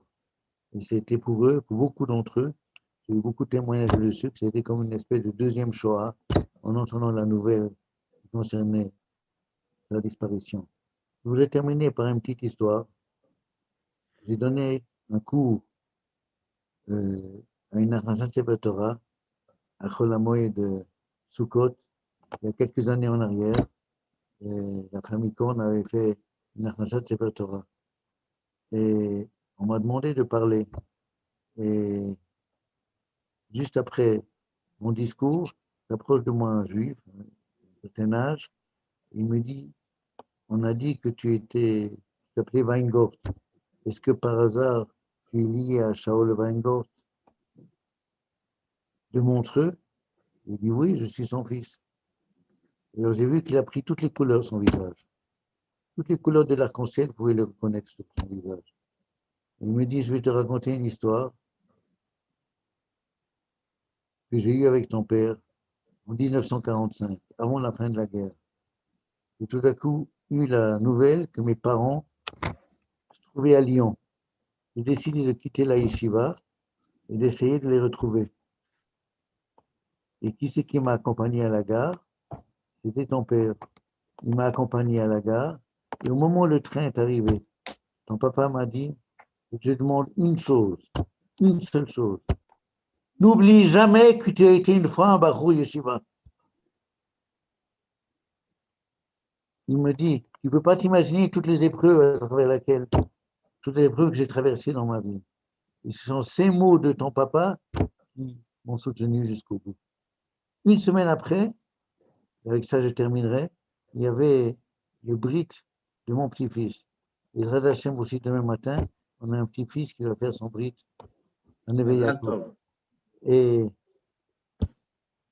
c'était le brit de mon petit-fils. Et j'étais encore sous le coup de ce témoignage de ce juif. Et on m'a demandé de parler parce que j'étais à ce moment-là le syndic, le sandak. Et alors, j'ai raconté cette histoire. Et je leur ai dit, nos sages disent que le bébé, lorsqu'il est dans le ventre de sa maman, il apprend toute la Torah. Et au moment de sortir du ventre de sa maman, il y a un malach, il lui donne un coup, ici, et il oublie toute cette Torah. Si de toute façon il oublie, pourquoi est-ce qu'il apprend? Moraï Rabotai, on vient dire à chaque enfant juif, n'oublie pas que tu étais une fois un Bachur Yeshiva, ou dans le ventre de ton papa, de ta maman. Toda Rabba, Shuvot Tovot, Amen v'Amen. Amen, amen. Mazal Tov, Rav Ebi, merci beaucoup pour votre témoignage en tant que Rav et en tant que fils de Rav qui a connu la Shoah et qui a apporté énormément à toute sa chevra à ce moment précis. Chazak ve'ematz. Merci beaucoup. Nous pouvons continuer maintenant avec Shlomo Balsam, s'il peut apparaître. Voilà, merci. Alors, avec un petit peu de retard, je reconnais, mais c'était pour le temps d'écouter les uns et les autres les témoignages des uns et des autres. Le témoignage de Shlomo Balsam est aussi très important et fondamental puisque vous êtes reconnu comme étant un spécialiste de la question de la Shoah. Et à ce titre-là, c'était fondamental que vous interveniez ce soir, président aussi de Alumim, c'est-à-dire des enfants cachés, une association qui s'occupe des enfants cachés au moment de la Shoah. C'est à vous de nous donner un petit peu la vue d'ensemble et votre point de vue. Nous vous remercions. Merci. Je vais mettre share screen. Oui. Voilà.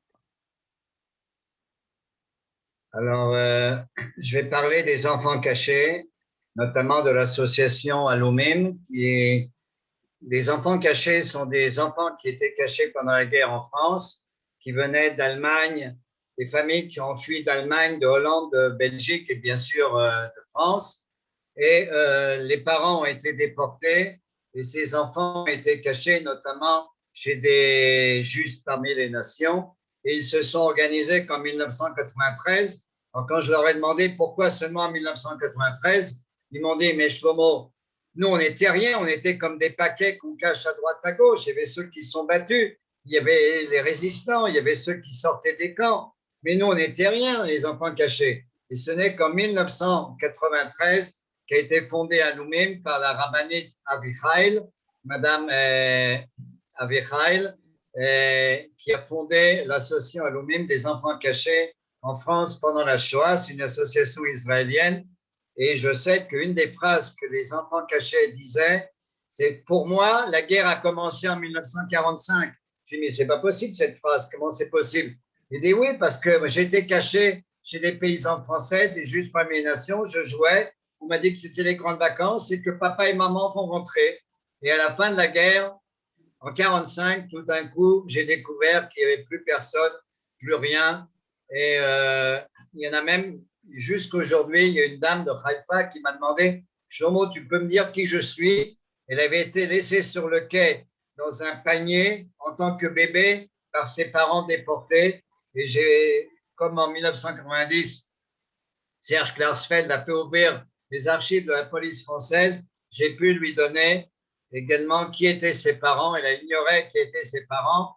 Elle était mise dans l'Aliata noire parce que personne n'a réclamé. Elle est grandie dans un kibbutz, elle a fait l'armée en Israël. Et je lui ai dit, mais pourquoi à l'âge de 75 ans, vous cherchez? Il dit, mais je ne peux pas, mon petit-fils, il fait le devoir sur la famille qu'on doit faire pour la bar mitzvah en Israël dans les écoles. Je ne peux pas dire non à mon petit-fils. Et la première chose qu'on fait, effectivement, les enfants cachés après la guerre, c'est comment je retrouve ma famille. Et ceux qui connaissent l'hôtel Lutetia à Paris, vous savez que tous les jours, des gens venaient chercher peut-être quelqu'un. Il y a des listes de la Croix-Rouge, peut-être que quelqu'un a survécu de la famille. Et jusqu'aujourd'hui, il y a des enfants cachés qui cherchent qui ils sont.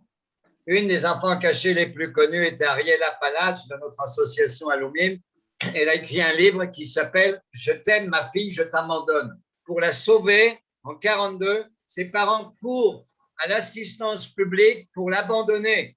Pourquoi? Parce que quand on abandonne un enfant, alors il n'a plus de nom, il devient anonyme, donc ça peut la sauver. Effectivement, ça l'a sauvée et elle écrit un livre, vous savez, la décision des parents pour ces enfants cachés, jusqu'elle a compris que cet abandon était un acte d'amour. Il y a une autre fille qui s'appelle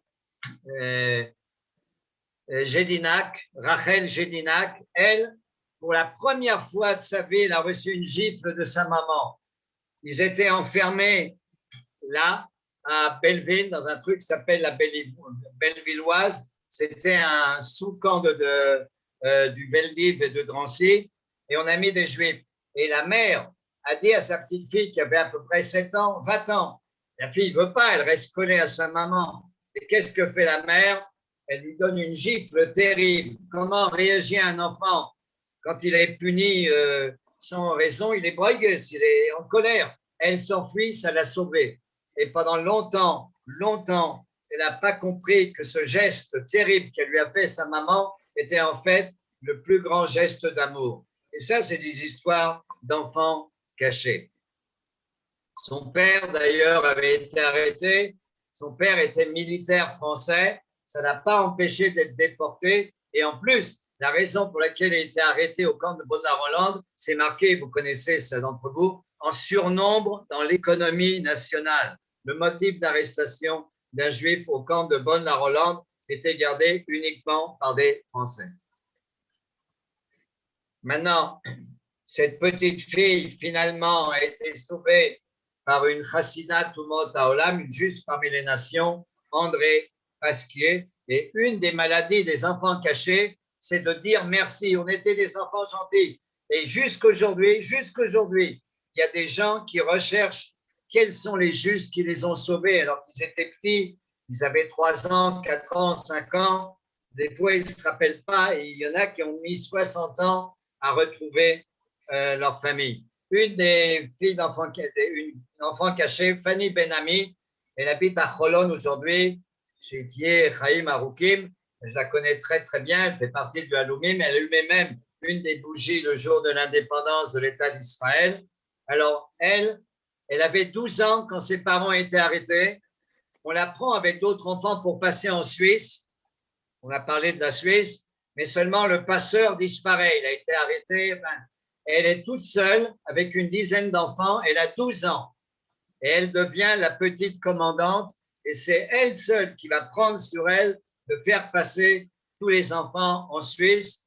Elle est devenue la petite commandante à Mefakedet Aktana. Il y a un film qui est sorti sur elle qui s'appelle Le voyage de Fanny. Je connais Fanny Benami, une femme extraordinaire, extraordinaire. On la voit ici au milieu. Il y a un garçon caché qui s'appelle Ourian, Israël Ourian. Il vit à Jérusalem, pas loin de chez moi. Et il avait 12 ans quand ses parents étaient arrêtés. Il s'enfuit tout seul. Où il va se cacher? Il ne sait pas où se cacher. Il se cache aux Halles, au marché à Paris qui s'appelle les Halles. Il se cache sous là où il y a les fruits que vendent les paysans. Et il vole. Comme ça, il mange et il vole à manger. Et il y a un paysan qui lui prend comme ça par l'oreille. Il lui dit, mais tu voles là, c'est pas bien de voler. Il dit, mais j'ai personne, mes parents ont été arrêtés, j'ai pas. Alors le paysan lui dit, tu sais travailler? Oui. Tu viens avec moi en Normandie. Et il l'a sauvé. Il a été en Normandie. À la fin de la guerre, il a 15 ans. Il va mentir sur son âge. Il voit qu'on engage des gens pour la guerre d'indépendance d'Israël. Il va se battre, on voit ici avec Moshe Dayan, il va se battre pour la libération de Jérusalem en 1948, pendant la guerre d'indépendance d'Israël. Et quand je lui ai dit, mais pourquoi tu t'es battu? Tous tes parents ont été déportés, tu as pas mal souffert, repose-toi, pourquoi tu veux te battre? Et il m'a dit, je veux me reconstruire. Une fois dans ma vie, je peux me tenir sur mes jambes, je peux me montrer ce que je suis capable de faire, que je ne suis pas seulement un objet. Et effectivement, à l'âge de 15 ans, il va s'engager dans l'armée d'Israël. Il y en a un qui est connu, qui a été caché en Belgique, un enfant caché, Yossi Peled. Il va être un des chefs de l'armée d'Israël, le chef du Front Nord. Il va être député et même ministre. Il va être sauvé par une juge qui s'appelle André Guelen, une grande, grande dame, mademoiselle, une grande, grande dame, on l'appelait mademoiselle, qui a sauvé beaucoup, beaucoup de juifs. Maintenant, en France, il y a l'organisation OSE, dont Albert Einstein est le président, et il y aura des maisons d'enfants. Dans le sud de la France, on va cacher des enfants. Et la phrase qui revient de tous les enfants cachés, tu sais, Shlomo, on jouait et on riait le jour, mais on pleurait la nuit parce qu'on attendait papa et maman. Et dans ces maisons d'enfants, il y a des gens comme par exemple Georges Loinger, avec Marcel Marceau, c'est un des oncles de Marcel Marceau. Une de ses nièces s'appelle Yardena Arazi, l'une des plus grandes chanteuses israéliennes.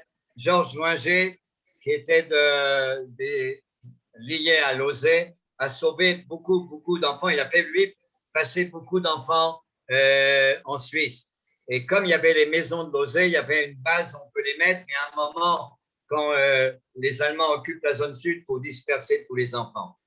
Marianne Cohn, que beaucoup d'enfants cachés, on se rappelle, qui a été assassinée, elle faisait passer des juifs en masse en Suisse, elle a été prise, elle a été décapitée par les Français et elle pouvait s'évader, mais elle a refusé de s'évader parce que qui va garder les enfants?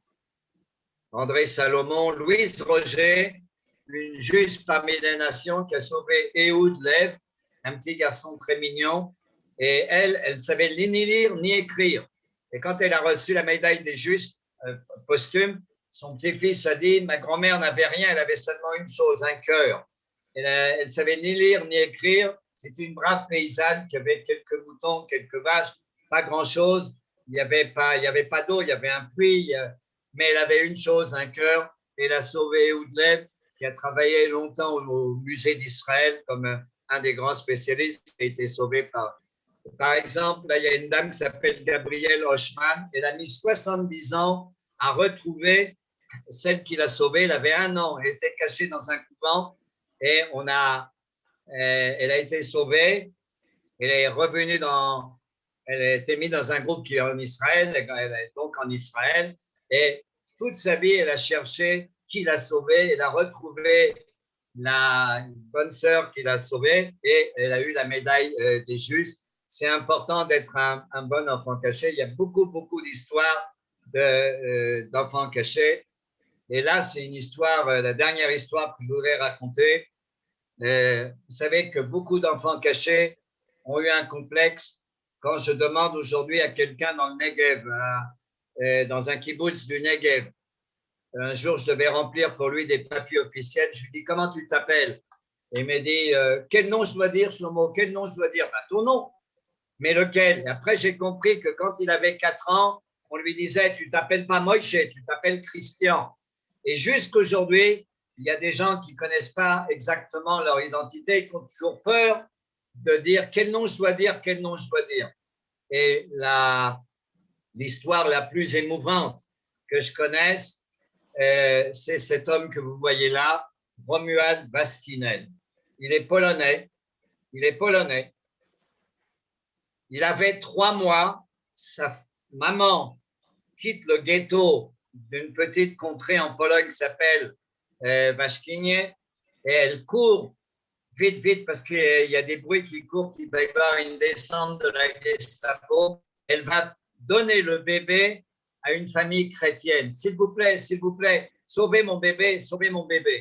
Et la famille chrétienne va sauver le bébé, va l'élever comme un chrétien. Il va grandir, bien, il se pose des questions. Pourquoi quand il va à la douche, les autres garçons se moquent un peu de lui? Pourquoi il ne ressemble pas à ses parents? Il ne comprend pas très bien, mais il est catholique, il grandit dans une famille catholique, il est amoureux de Jésus et il veut être prêtre. Et il devient prêtre. Et quand il a 40 ans à peu près, entre 35 et 40 ans, sa mère polonaise agonise, est très malade et lui dit, j'ai un secret pour toi.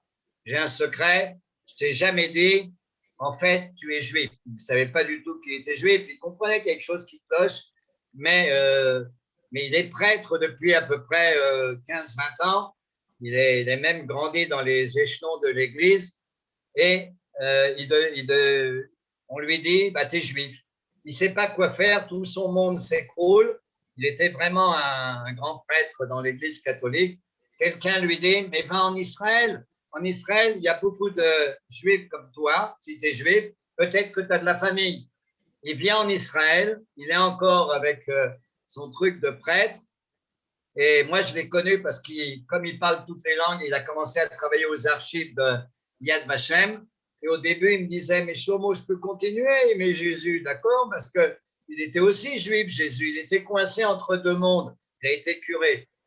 Eh bien, il y a quelque temps, il y a 1 an et demi, je l'ai suivi il a refait tout le parcours, il est redevenu juif, il a fait un cours au kibbutz d'Eliaou pour réapprendre le judaïsme et il a reçu, il y a quelque temps, le fait qu'il est juif du rabbinat et c'était extraordinaire. Il a fait reconnaître ses 2 parents goy comme justes parmi les nations. Et pour terminer, je terminerai avec ça et je dirai quelques mots de conclusion. On lui a fêté sa bar mitzvah à Yad Vashem, à la synagogue de Yad Vashem, à l'âge de 77 ans. Alors, il y avait là-bas le grand rabbin de Pologne qui est vu spécialement, le Rav Choudrir, un bon copain à moi. Et voilà ce qu'on a fait. Je vais essayer de montrer.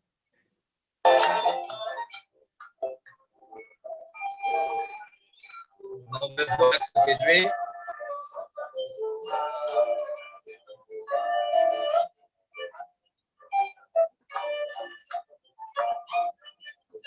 Là, il y a le grand rabbin de Pologne.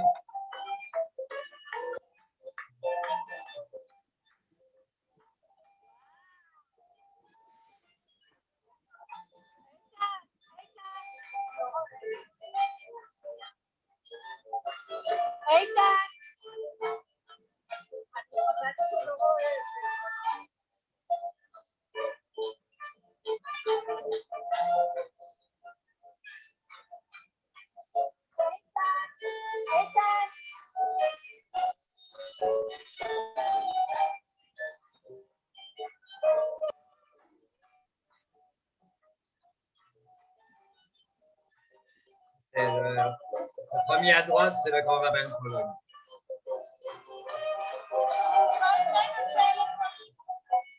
Voilà, pour terminer, c'est l'histoire d'enfants cachés. Pendant la guerre, beaucoup d'enfants cachés ont voulu garder leur identité juive. Et effectivement, en France et dans d'autres endroits, il y a eu beaucoup de gens qui ont tout fait pour essayer de garder le plus longtemps possible l'identité juive de ces enfants cachés. Mais pour une grande majorité, ils ont redécouvert qui ils étaient, qui étaient leurs parents. Il y en a, par exemple, qui n'ont jamais vu de photos de leurs parents. C'est quelque chose de terrible. La dame pour qui j'ai retrouvé qui étaient ses parents, j'ai jamais retrouvé des photos de ses parents. Elle continue à grandir sans savoir qui étaient ses parents. Mais celle qui était le petit bébé dont je vous ai parlé à Haïfa, qui a été abandonné sur le quai dans un panier. Mais quand je l'ai rencontré, je lui ai dit, je vais vous dire qui vous êtes. Je lui ai même donné sa date de naissance qu'elle ignorait. Donc, je lui ai donné une date d'anniversaire. Mais je lui ai dit une chose et j'ai beaucoup hésité avant de lui dire. Je dis, madame, vous n'étiez pas toute seule quand vos parents sont montés dans le train. Vos parents sont montés avec 2 frères. Vous aviez 2 frères de 5 ans et de 8 ans qui sont morts à Auschwitz. Donc, à l'âge de à peu près 78 ans, je lui ai donné une identité. Je lui ai dit qui étaient ses parents. Je lui ai donné 2 frères et je lui ai enlevé 2 frères. Et c'était ça, l'histoire des enfants cachés. Donc, vous voyez, ce sont des drames extraordinaires, mais il y a une reconstruction. Tous les enfants cachés de Halomim que je connais qui vivent en Israël ont tous bien réussi pour prouver qu'ils peuvent donner quelque chose au monde. Être des médecins, être des éducateurs, donner des choses. Voilà ce que je voulais dire sur Halomim. Merci. Merci de ce que... Merci beaucoup pour ce témoignage qui était très fort. Merci à vous pour tout le travail que vous accomplissez et je voudrais remercier de manière globale à tous les intervenants, depuis ma belle-mère jusqu'à vous, pour dire combien c'est important que vous puissiez encore continuer comme ça, à témoigner jusqu'à 120 ans, que vos enfants continuent à témoigner, qu'en fait, ce qui fait la force d'Israël, c'est de se souvenir toujours de ce route à vote. C'est ce mérite qui nous accompagne ainsi, qui nous accompagnera ainsi de longues années. Merci beaucoup à vous tous d'être restés avec nous ce soir et le plaisir de se retrouver une prochaine fois pour vous. Merci à vous. Merci beaucoup, Rav Morali, pour toute l'organisation. Pardon, je vous invite à une autre soirée. De Yom HaShoah qui sera donnée le soir même de Yom HaShoah avec un témoignage de Monsieur Shaul Oren, qui est rescapé d'Auschwitz, et également des expériences médicales. Donc, si vous voulez, ce sera le soir de Yom HaShoah, mercredi 7 avril. Encore un grand merci, Rav Morali, et à tous les participants. Bonne soirée à tous. Merci, Johan. Merci, Shmuel. Un grand merci. Tu peux ouvrir les micros pour que les gens se congratulent.